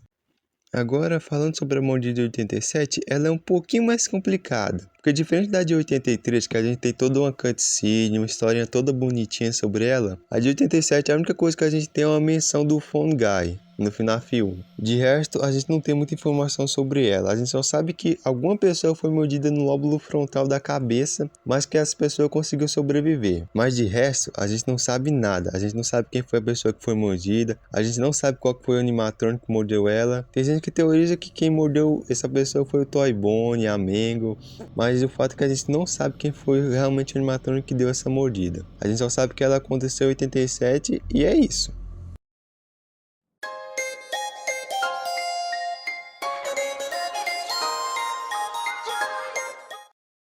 Sim, pra quem não sabe, FNAF possui vários livros, cada um deles tendo uma história própria, que não é conectado diretamente à história principal do jogo, mas que tem algumas informações lá dentro que vão e foram utilizadas no game.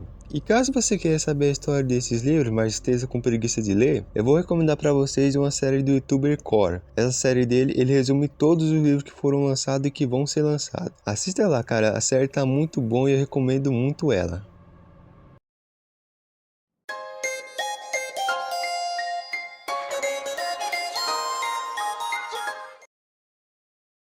No FNAF 1, existe um local em que uma das câmeras não funciona. Esse local se trata da cozinha, que apesar de ter uma câmera nela, sempre que olhamos nessa câmera em específico, a única coisa que aparece é uma tela preta escrito câmera desabilitada. Inclusive, esse detalhe dessa câmera que não funciona na cozinha foi replicado até mesmo no FNAF Help Wanted, em que a câmera que fica na cozinha também não funciona.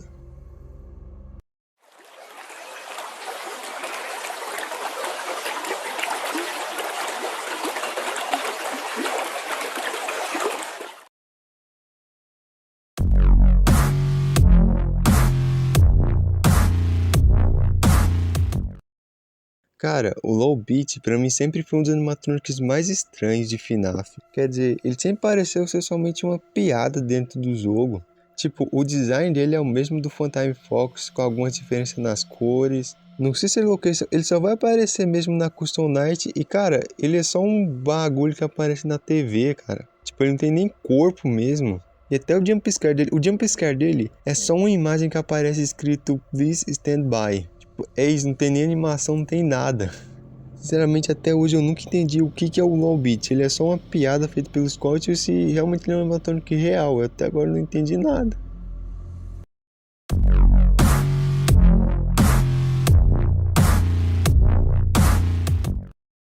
Esse tópico refere-se a uma entrevista bastante famosa que o Scott deu para o canal do Dalco. Para quem não conhece, o Dalco ele é um youtuber gringo bastante famoso de FNAF. E esse vídeo dessa entrevista fez bastante sucesso na comunidade FNAF, tanto que atualmente ele conta com mais de 7 milhões de views.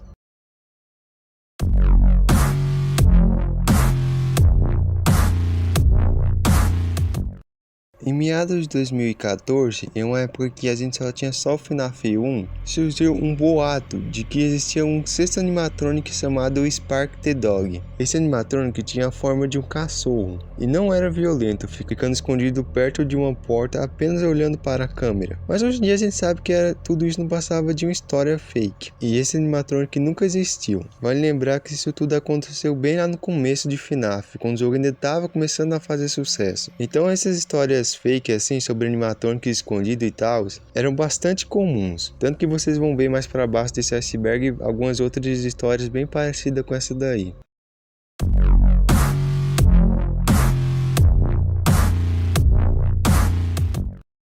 Chipper & Son é um jogo feito também pelo Scott e lançado antes de FNAF. Chipper & Son foi um fracasso quando ele lançou, fazendo pouco dinheiro e recebendo diversas críticas por vários motivos. Um desses motivos era o design dos mascotes do jogo, que segundo algumas pessoas era muito assustador e parecia até mesmo animatronics. E vendo essa crítica, o Scott olhou e pensou: e se eu fizesse um jogo de terror sobre animatronics? Bom, o resto vocês já sabem a história.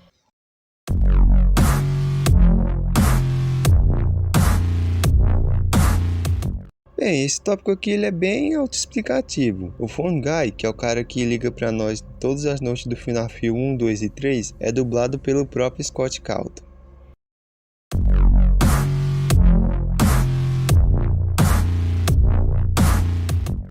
Além dos livros, FNAF também possui graphic novels. E assim como os livros também, essas histórias e eventos que acontecem nessas graphic novels não são canônicos na história da franquia principal, porém existem algumas informações dentro dessas graphic novels que foram utilizadas na franquia.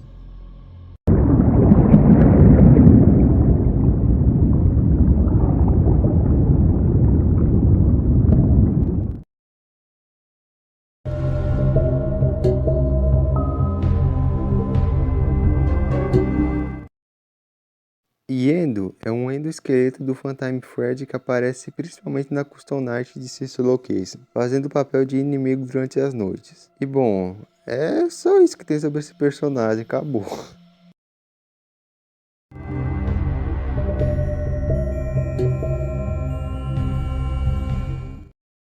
Durante a Ultimate Custom Night, quando você morre para qualquer um dos animatronics, vai aparecer um diálogo desse animatronic que te matou. Bom, cada animatronic possui sua própria fala, que normalmente são bem curtas e diretas. Entretanto, o Score decidiu fazer uma piada com um animatronic chamado Mr. Hip, que possui simplesmente um diálogo de mais de 3 minutos. São 3 minutos desse bicho falando um monte de abobrinha, cara. Falando um monte de besteira que não tem nada com nada, não serve pra porcaria nenhuma da história, não serve pra nada, só serve pra deixar o jogador com raiva.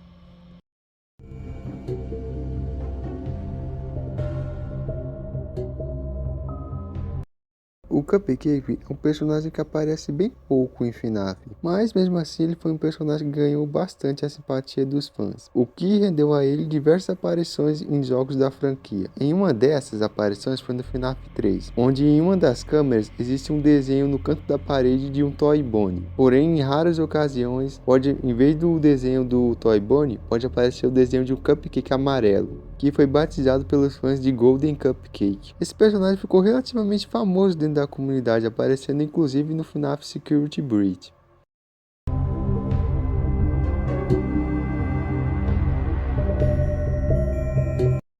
Durante o lançamento do trailer de Sister Location, algumas pessoas que faziam teoria pegaram o áudio desse trailer e reverteram ele. E ao fazerem isso, de pegar o áudio e inverterem, eles acabaram fazendo com que uma das falas da Baby no trailer soasse muito parecido como Suicide Didn't Work. Com certeza falei essa frase errada, mas ela traduzida significa suicídio não funcionará. E como é comum na comunidade FNAF, a galera pegou isso daí e começou a fazer umas teorias de lá pra cá, teorizou pra lá, mas acabou que essa frase não passou de um equívoco do pessoal. No jogo em si, não tem nada sobre essa frase, mas uma coisa boa disso tudo foi que essa teoria inspirou a criação de uma música com o mesmo nome feita pela Mia Riz. Uma música muito boa por sinal, recomendo muito vocês verem.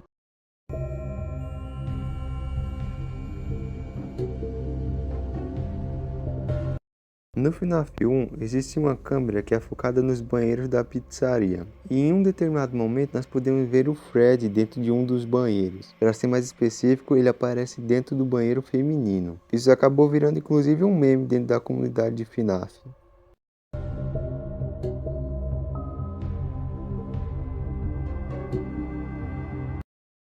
Durante um dos minigames do FNAF 4, existe uma sala que possui uma TV e nós podemos ligar essa TV. E quando nós ligarmos vai estar passando um programa chamado Fred and Friends, reforçando ainda mais como que a Fazbear Entertainment é famosa nesse universo. Tipo, os caras tinham até um programa na TV, cara. Olha só o nível deles. Mas durante o tempo isso ficou só no FNAF 4, nunca mais foi mencionado nada sobre esse programa aí por um bom tempo. Até que a Steel Wool, eu até agora não sei pronunciar o nome dessa empresa, perdoe, que pra quem não sabe é a empresa que tá tomando conta agora de FNAF atualmente, produziu uma minissérie intitulada Fred and Friends on Tour. E é bem provável que essa série tenha sido baseada nesse programa do FNAF 4.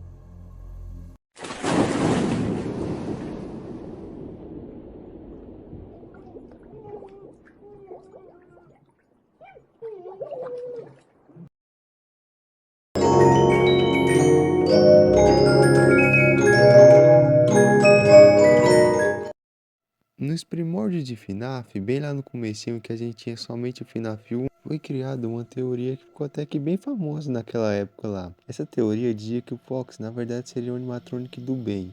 e que na verdade ele corria até a nossa sala para poder ver se a gente estava bem, porém como a sua caixinha de som estava quebrada, ele acabava soltando um grito que assustava o segurança, fazendo com que ele morresse.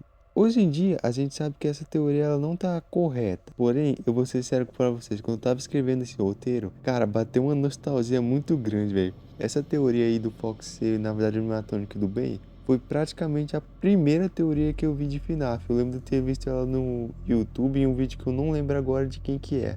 Mas nossa, cara, esse iceberg tá me trazendo tanta lembrança boa, cara, tanta nostalgia, velho. Mas enfim, vamos pro próximo.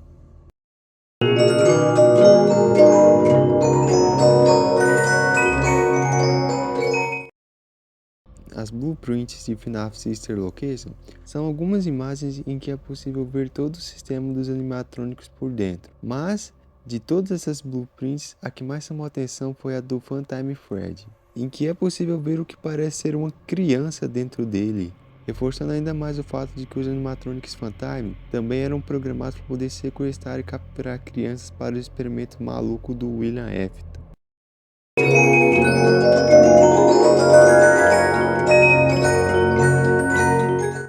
Esse tópico fala sobre uma imagem que seria supostamente a versão beta do Springtrap, mas isso daí é só um palpite do pessoal mesmo, porque o Scott em si nunca confirmou nada sobre isso, mas tá aí.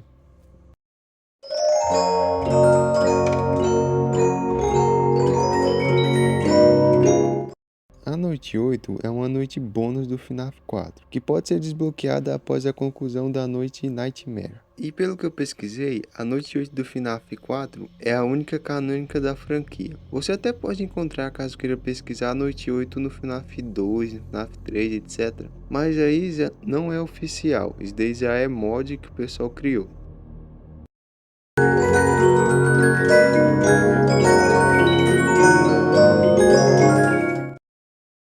A autobiografia de um yogi, ou em inglês Autography of a Yogi, foi um livro escrito pelo indiano Paramahansa Yogananda. Eu com certeza pronunciei isso errado, me perdoe. Esse livro foi escrito em 1945 e, em resumo, o livro se trata de uma autobiografia do próprio autor, descrevendo a sua trajetória de estudo sobre o yoga e a sua missão de difundi-lo no ocidente. Nesse momento você deve estar se perguntando, Anui, que porra isso tem a ver com FNAF? Bom, calma que eu vou explicar. Na noite 5 do FNAF 1, nós recebemos uma ligação do Phone Guy, mas ao invés de nós ouvirmos a voz normal dele, nós ouvimos uma voz invertida falando algumas coisas que nós não conseguimos entender, porque está invertida, obviamente.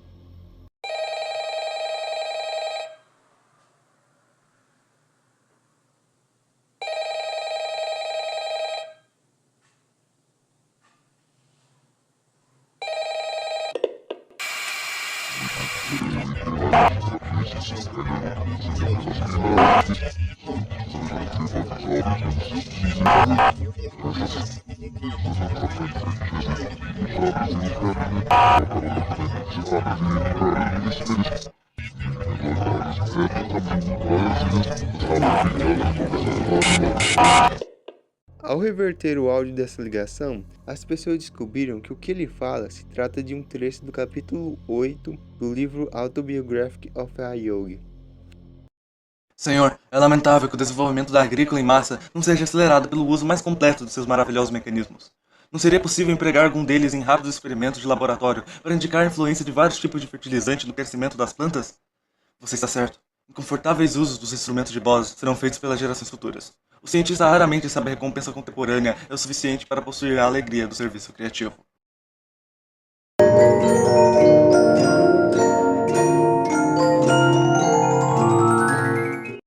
Princess Quest é o nome de uma série de minigames que existe dentro do FNAF Help Wanted e do FNAF Security Breach. Nesses minigames, nós jogamos como uma princesa que enfrenta diversos inimigos que possuem a forma de um coelho. E eu nem preciso falar quem esses coelhos obviamente representam, né? E já que entramos nesse assunto de representação, uma teoria que é praticamente confirmada é que a protagonista desses minigames, no caso a princesa, é basicamente uma representação da Vanessa, mostrando ela lutando contra essa influência do William Afton dentro dela. Inclusive eu já estava até esquecendo de falar, mas caso você complete todos os minigames do Princess Quest, você desbloqueia um final bônus em Security Breach, ou um dos finais, quer dizer. Nesse final, a Vanessa, o Greg e o Fred conseguem escapar em segurança e, pelo que parece, a Vanessa conseguiu fugir do controle do William Afton. Agora ela consegue viver a vida dela normal. E o final termina com os três fugindo da pizzaria e agora podendo viver suas vidas normais.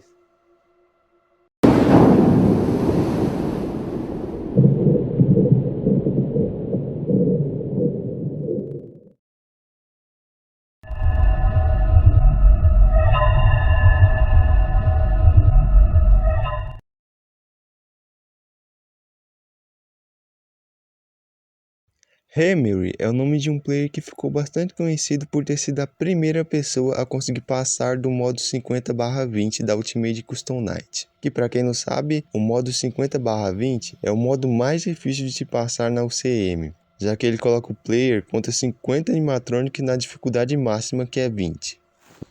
Oh my god!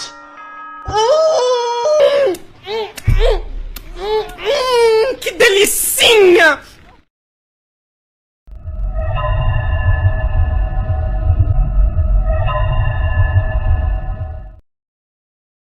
É bastante comum que quando o filme está sendo produzido, diversos roteiros e ideias sejam descartados por vários motivos. E no caso do filme de FNAF, a situação não foi diferente. Diversos roteiros foram descartados até chegarmos no roteiro que a gente tem no filme oficial. E teve um desses roteiros descartado que chamou bastante a atenção das pessoas, muito por conta do título dele, que seria Brinquedos Tomam Manhattan. O título desse filme provavelmente é uma paródia com um outro filme chamado Muppets Conquistam Manhattan, mas isso é só especulação, já que tirando o título, a gente não sabe praticamente nada sobre esse roteiro descartado, apenas que o Scott detestou esse roteiro.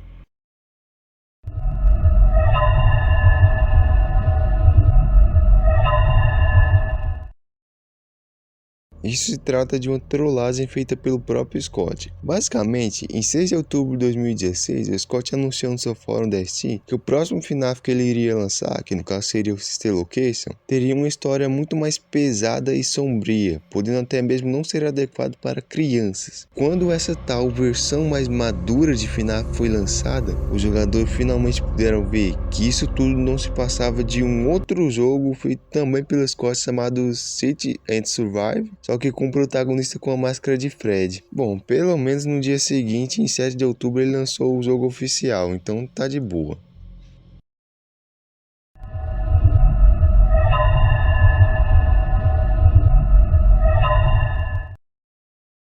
No FNAF 6, um dos brinquedos que você pode comprar para atrair mais clientes para a sua pizzaria são uma dupla de animatrônicos semelhantes a palhaços, conhecido como Josh Fontaine Clowns. Com eles, você pode jogar um minigame em que você tem que assustar algumas crianças para ganhar pontos. E a cada susto que você der, o palhaço vai soltar uma frase aleatória para o jogador. As frases geralmente são bem simples, como limonada para todos ou ponce de frutos para todos, mas tem uma pequena chance de um deles mandar a seguinte frase: fale isso para alguém e eu corto a sua garganta. O bicho manda essa frase do nada e dane-se. Tell anyone about this and I cut your throat.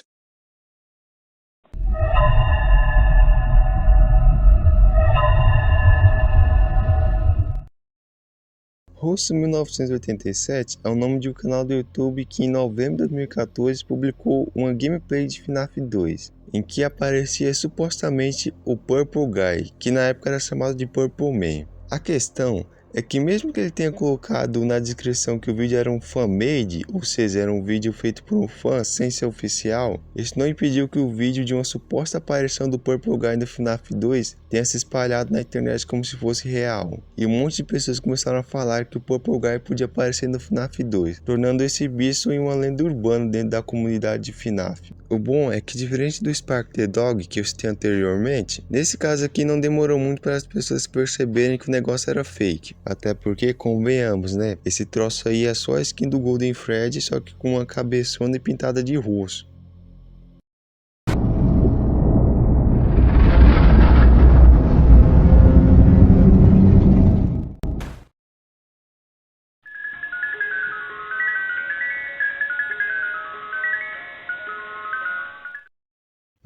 Essa aqui é mais uma história de áudio invertido, e dessa vez foi do trailer do FNAF 2. Em uma parte do trailer há uma cantoria de umas crianças. E o pessoal na época pegou o áudio dessas crianças cantando e inverteu. E quando eles inverteram, uma parte desse áudio soava como Mike Kill All, traduzido para Mike, mate todos. Esse Mike, que o áudio supostamente estava se referindo, se trata de Michael Afton, um dos filhos do William Afton. Porque o pessoal pensava na época que ele era um assassino, porque por causa do trailer falando mate todo, etc, blá blá blá. Mas sinceramente, esse aqui é mais um caso de teoria de FNAF que não envelheceu bem. Porque hoje em dia a gente sabe que o Michael está muito longe de ter sido um vilão. Pelo contrário, ele foi praticamente o herói dessa franquia.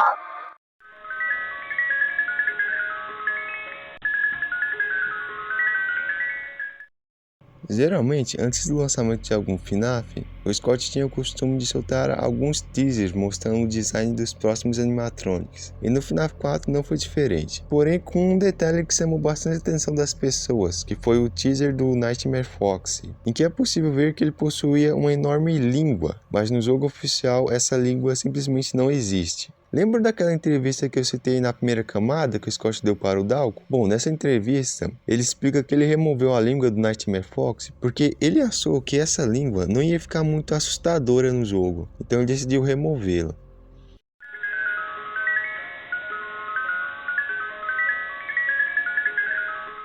Por algum motivo que ninguém sabe o porquê, talvez porque em algumas imagens o Withered Fred aparece com um dos olhos escondido no escuro, mas várias pessoas começaram a pensar que o Withered Fred era caolho, que ele não possuía um dos olhos. Entretanto, isso não passa de um delírio coletivo, já que no FNAF 2 o Withered Fred possui os dois olhos normais.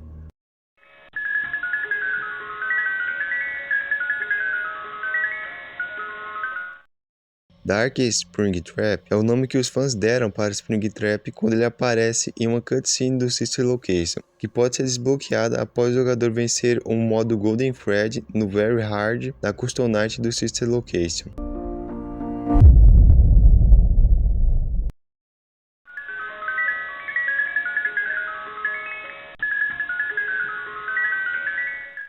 No FNAF 6, caso o jogador compre um item específico com um alto fator de risco, depois vá para o Salvage Room, vai aparecer um manequim com uma placa escrito "Ninguém está aqui, eu já estou dentro". Essa frase indica que o animatrônico já entrou dentro da pizzaria, escondido dentro do item que você comprou. A partir daí, é só você e Deus, meu bom.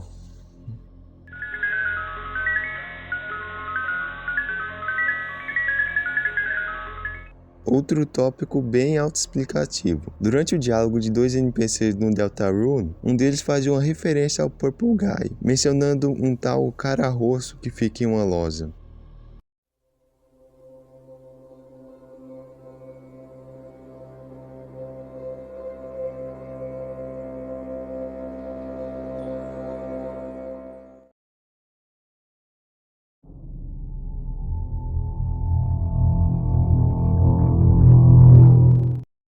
No minigame Chica Spire no FNAF 3, é possível acessar uma nova área que não aparece no minigame normal. Dentro dessa área há diversos cupcakes chorando, e um deles até começa a te perseguir, mas ele não faz nada. É bem provável que esses cupcakes chorando representem as 5 principais crianças que foram mortas pelo William F.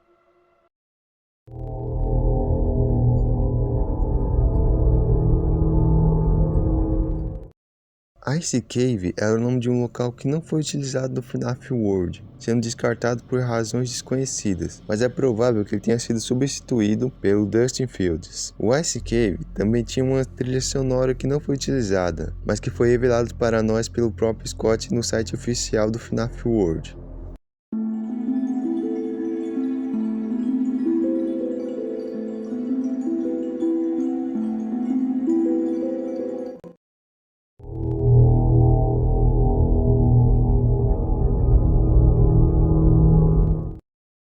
Poucas pessoas sabem, mas o icônico som dos jumpscares dos animatronics de FNAF foi retirado de uma cena de um filme de terror britânico de 1987, chamado Inseminoid.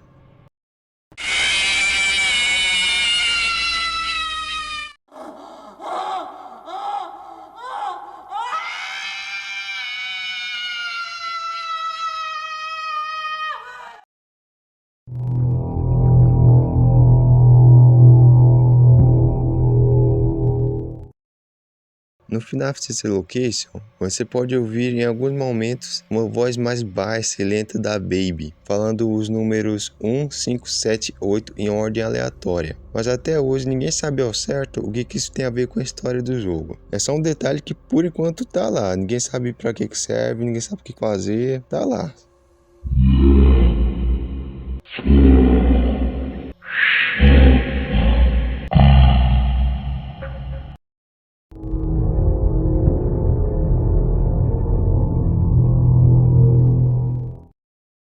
Red Space 3 Chicken Space é um dos jogos mais bizarros que eu já vi do Scott, sinceramente. Nesse jogo, a gente tem uma Toy Chica extremamente suspeita, que pelo amor de Deus, Scott, o que você tá fazendo? A gente também tem um Help que parece que usou suco. Fake Nutty! E a versão anime do Toy Bonnie. Cara, pra quem não sabe, existe uma fangame de FNAF chamada Five Nights at Freddy's Anime, que eu não citei nesse iceberg, que eu tava com medo de dar ruim pra mim, mas essa fangame aí ficou bastante famosa por causa dos seus animatronics bem excêntricos, eu diria. E o Scott simplesmente vai lá e põe o Toy Bonnie, que foi um dos animatronics mais famosos dessa fangame, cara. Ou seja, Five Nights Anime é de certa forma canônico e FNAF. Pelo amor de Deus, Scott. E o personagem que dá o título desse tópico é uma versão do Funtime Fred utilizando roupas típicas alemãs e que recebeu o nome de German Funtime Fred, ou Funtime Fred alemão. E sinceramente, eu não sei porque que o criador desse iceberg deu um foco só no Funtime Fred. Pra mim, o Funtime Fred alemão é a coisa mais normal que tem nesse jogo. Eu não sei porque o cara colocou só ele nesse iceberg, cara. Podia ter colocado os outros também.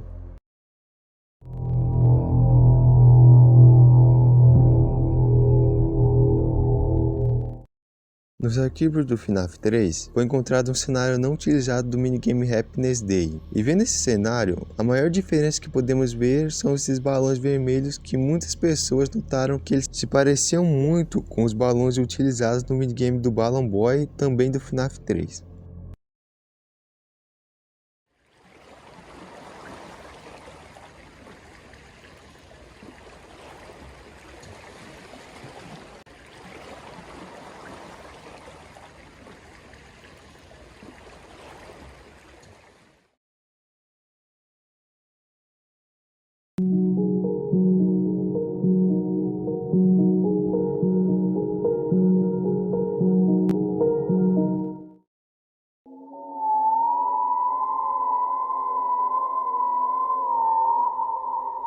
É óbvio que eu ia começar por ele, né? A criatura mais famosa do Trevor Henderson, que foi a primeira que eu tive contato e que me apresentou a todo esse mundo do Trevor. Mas ok, falando do Siren Head, ele é uma criatura com um corpo esguio e alto, com sua principal característica sendo duas sirenes enormes no lugar da sua cabeça. Essas sirenes são usadas tanto para atrair suas vítimas, emitindo sons de pessoas, quanto para poder atacar essas mesmas vítimas, emitindo sons extremamente altos, que rompem os tímpanos delas. E depois da vítima estar totalmente atordoada, ele simplesmente vai lá e as devora.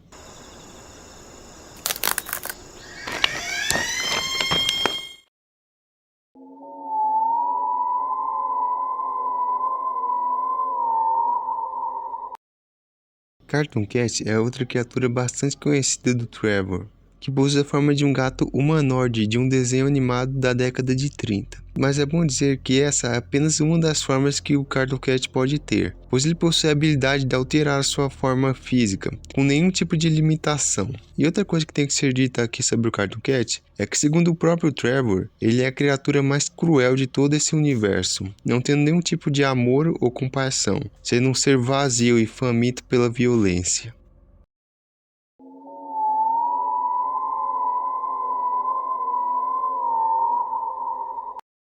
Diferente dos dois que eu falei antes, Longhorse é uma das poucas criaturas do bem nesse universo, aparecendo na frente das pessoas para poder alertá-las sobre futuras tragédias que vão acontecer na vida delas. Porém, normalmente as pessoas não costumam prestar muita atenção nesses avisos. Até porque, convenhamos, né? Se uma criatura com metade do crânio de um cavalo e com corpo de minhoca aparecesse na minha frente, a última coisa que eu ia pensar é que esse troço queria me avisar sobre um desastre que ia acontecer comigo.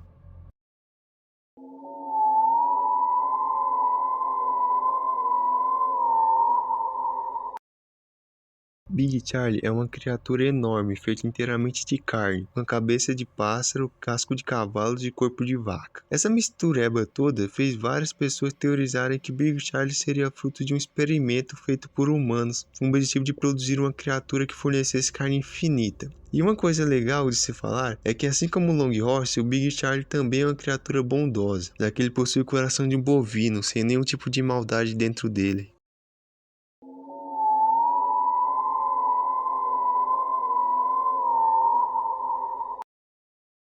Country Road Critter é uma criatura humanoide extremamente alta, que normalmente ataca motoristas que dirigem estradas rurais durante a noite. Mas é óbvio que com essa aparência monstruosa isso não daria muito certo. Então ele desenvolveu a habilidade de se disfarçar de humano normal, para poder atrair mais facilmente as suas vítimas.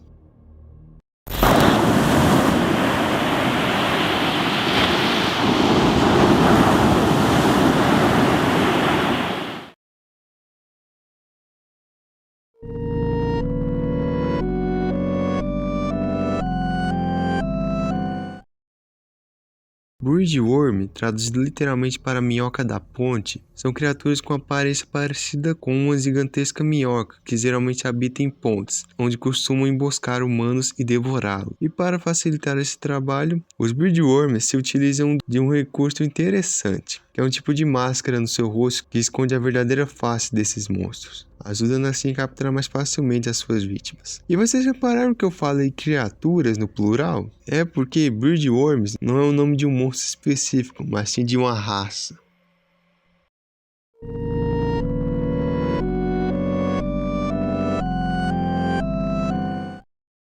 No mundo de Trevor Henderson, existe uma subcategoria de monstros, chamada de titãs, que, como o próprio nome indica, são criaturas enormes, com formas e comportamentos diferentes. E que melhor forma de inaugurar essa nova subcategoria? Com simplesmente o maior deles, Behemoth. Behemoth é um titã com a aparência de um largato. E o detalhe que mais chama a atenção dele é o seu tamanho, porque esse bichinho tem simplesmente 800 km de comprimento. E com esse tamanho todo, Behemoth é considerado o maior titã do mundo de Trevor Henderson.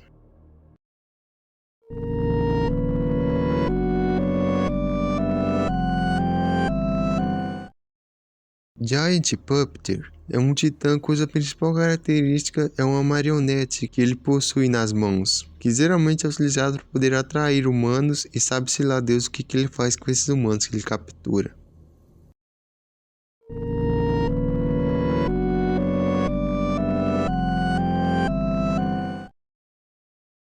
Vocês lembram do Big Charlie que eu falei antes? Então, podemos dizer que o Lil Nugget seria um tipo de filho do Big Charlie. Relaxa que eu vou explicar. Big Charlie é uma criatura feita para poder produzir carne. Quando essa carne se acumula muito, ela acaba se desprendendo do corpo principal e esse resto de carne pode se tornar um Lil Nugget. Essas criaturinhas simpáticas é, sem sombra de dúvidas, o ser mais bondoso de todo esse universo de Trevor Henderson, não oferecendo nenhum tipo de perigo para humanos, e ainda por cima tendo uma personalidade bastante carinhosa. Tanto que nesse universo há humanos que até mesmo utilizam os Lil Nuggets como pets.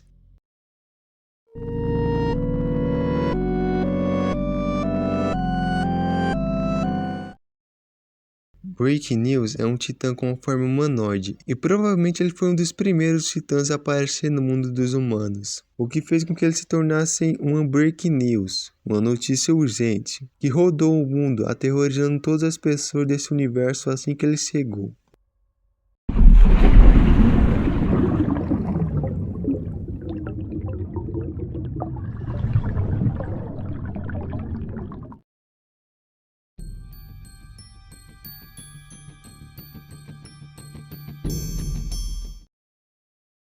Birdwort é um titã bípede com 2 apêndices enormes na ponta da sua cabeça. O nome dessa entidade vem do fato de terem diversos pássaros que sempre o rodeiam onde quer que ele vá. E outra característica interessante que diferencia o Birdwort de outros titãs é o seu comportamento, já que ele é um dos 2 únicos titãs que não atacaram nenhum ser humano até o momento. O outro eu vou falar mais pra frente.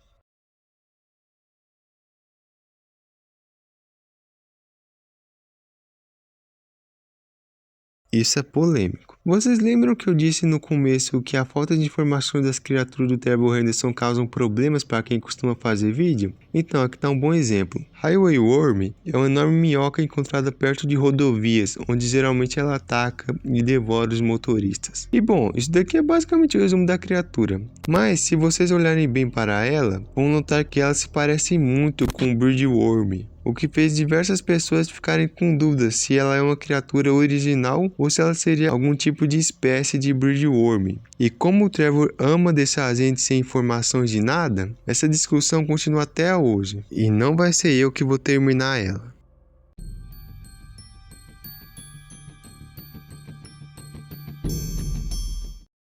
Forgotten Baby, também chamado de Pinkman, é uma criatura com história bem triste. A primeira imagem publicada do Forgotten Baby mostra uma aparência grotesca dele, e é acompanhada de uma legenda que fala sobre um incêndio que havia ocorrido dentro de um hospital. E a segunda imagem é essa daqui, que mostra o Forgotten Baby dentro de uma casa de uma pessoa, e podemos ver que ele também aumentou o seu tamanho. O mais provável é que Forgotten Baby tenha sido um bebê que estava dentro daquele hospital, pegou fogo, e após morrer ele acabou renascendo como uma criatura e que fica vagando agora pelos cantos, sem nenhum tipo de rumo. Forgotten Baby não é uma criatura má e também não é bondosa, ele é apenas um bebê.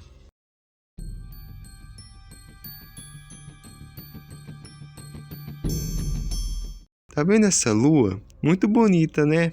Mas eu não chegaria muito perto se eu fosse você. Tetsnomoon é o nome de um titã que possui a aparência de um peixe-diabo negro. E é uma espécie de peixe conhecido por possuir um apêndice que termina com uma bola que produz uma luz usada para poder atrair mais facilmente as suas presas. E não é diferente com Tetsnomoon. A diferença é que ao invés de atrair outros peixes para poder devorá-los, ele costuma usar para poder atrair as pessoas, fazendo-as pensar que aquilo que elas estão vendo é apenas a lua. E quanto menos esperarem, são atacadas e mortas.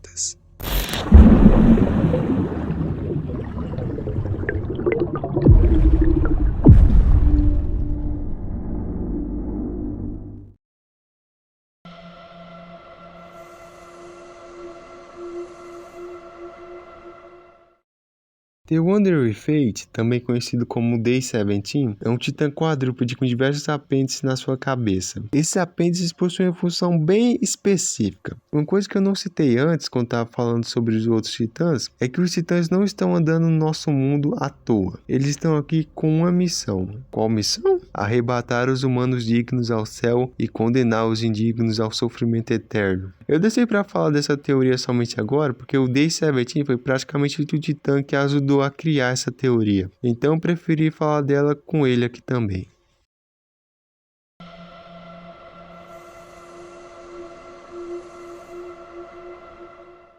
Hand of Heaven é mais um titã, com o diferencial de que nele nós só conseguimos enxergar a sua mão, com o resto do seu corpo ficando escondido dentro de uma névoa. E bom, é só isso mesmo, não tem muito para falar sobre esse titã.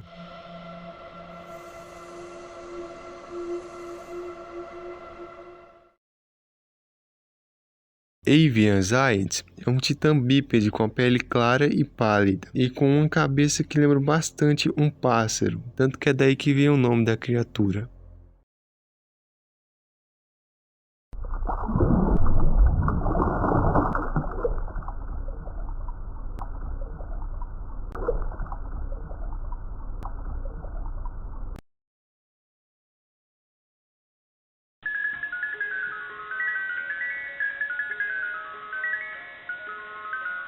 Sea Eater é um gigantesco monstro marinho com apenas 2 braços e com uma enorme boca que sempre fica aberta. O Sea Eater habita o Oceano Pacífico, onde ele foi responsável pela extinção de diversas espécies de peixes. É que essa criatura possui uma fome insaciável, e com essa enorme boca ele devora tudo o que fica na sua frente. E pelo que dá para ver pela essa imagem, a falta de comida no mar fez com que o Sea Eater começasse a dar umas visitinhas na superfície. E eu nem preciso explicar o problema que isso vai dar.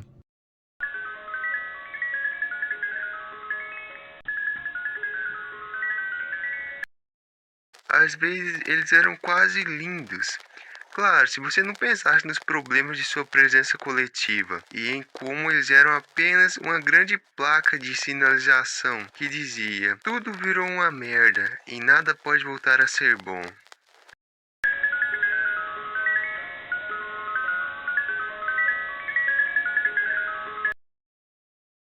Aqui eu vou precisar apresentar 2 criaturas para vocês, Aircraft Shark e Mantas. Esses dois são titãs que possuem a capacidade de voar pelos céus, ou melhor, nadar pelos céus, até porque Aircraft Shark é um tubarão e as mantas são arraias. E com isso nós chegamos nessa imagem de um Aircraft Shark arrancando um pedaço da asa do Mantas, e com uma legenda que dizia a Batalha dos Leviatãs. Essa legenda levantou algumas teorias, pois se vocês se lembram, nesse universo também possui um Behemoth. E para quem não sabe, Behemoth e Leviatã são nomes de 2 seres da tradição judaico-ortodoxa. E segundo a Bíblia, eles se enfrentarão no juízo final, onde os 2 morrerão. E se vocês se lembram bem, no tópico do Day 17, eu falei que os titãs já possuem uma missão de arrebatar os humanos dignos aos céus e condenar os indignos. E aqui nós temos 2 Leviatãs nesse universo, se preparando para sua luta no juízo final.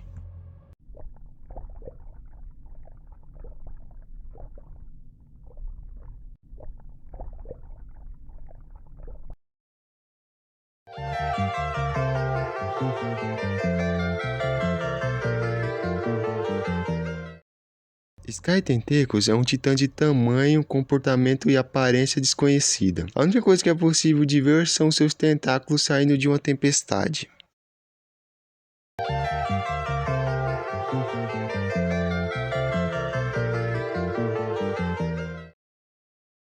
Remain Indoors é um titã quadrúpede com vários apêndices no seu abdômen. E vocês lembram que eu falei que o Birdwatcher é um dos 2 únicos titãs que nunca atacaram um humano? Então, outro titã que eu não tinha falado é justamente o Remain Indoors.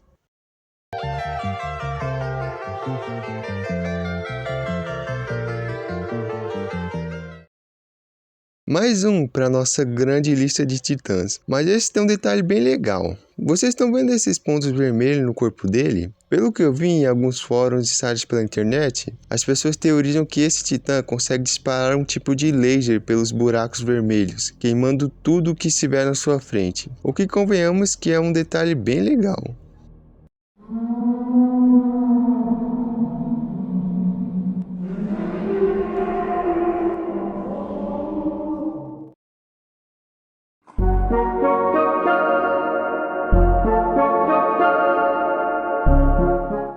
Você já se perguntou como que os titãs vêm para o nosso mundo? A resposta tem nome, Segunda Lua. A Segunda Lua, assim como o próprio nome diz, é uma lua que aparece no céu junto com a nossa lua normal. Essa segunda lua é na verdade um portal que liga o mundo dos humanos com a dimensão onde vivem os titãs, e é por ela que os titãs vêm para o nosso mundo. Mas um detalhe é que essa segunda lua não surge simplesmente do nada, pelo contrário, ela é invocada pelos Moon's Worshippers, ou adoradores da lua, criaturas humanoides que ficam em lugares altos reverenciando a lua.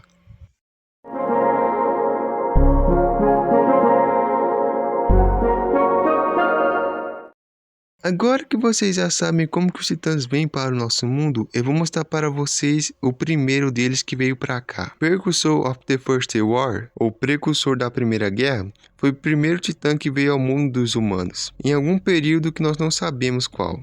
E assim que ele chegou aqui, os humanos tentaram atacar a criatura, no que foi o primeiro de diversas guerras entre humanos e titãs, no início da vinda desses seres. Mas depois de perceberem que não conseguiram derrotá-los, os humanos desistiram e agora apenas tentam se prevenir o máximo possível desses monstros.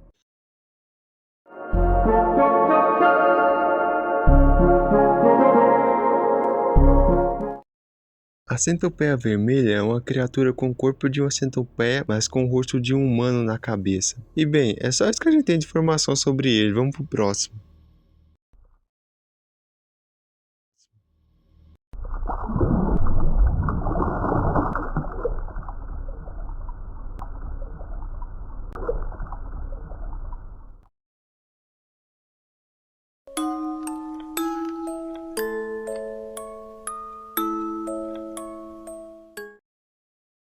Craigslist Monster é a criatura mais diferente desse iceberg. Ele possui a aparência de um quarto feito totalmente de carne, veias e músculos, com direito até a móveis. E essa foto em questão foi tirada em abril por um homem que entrou dentro desse quarto e logo em seguida foi morto, sendo essa a estratégia principal de Craigslist: ficar atrás de portas, parecendo ter só uma porta comum, mas assim que a pessoa abre a porta dá de cara com um amontoado de carne e bom, vocês já sabem o resto.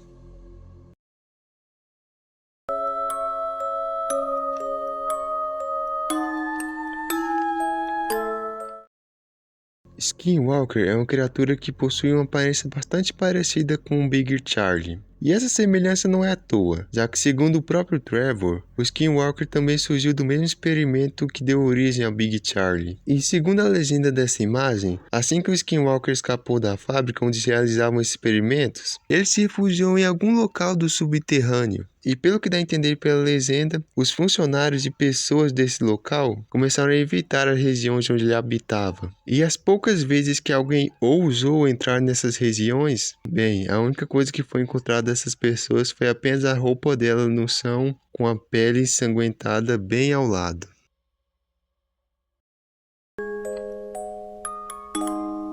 Oh, eu não aguento mais. Esse vizinho de baixo não para de fazer barulho. Acho que eu vou ter que ir lá tirar satisfação com ele.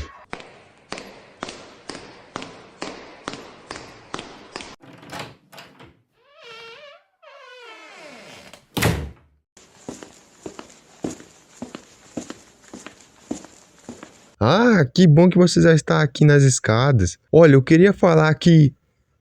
Pera, você não é meu vizinho. Pera, calma. Que você tá ouvindo? Para, mas que porra!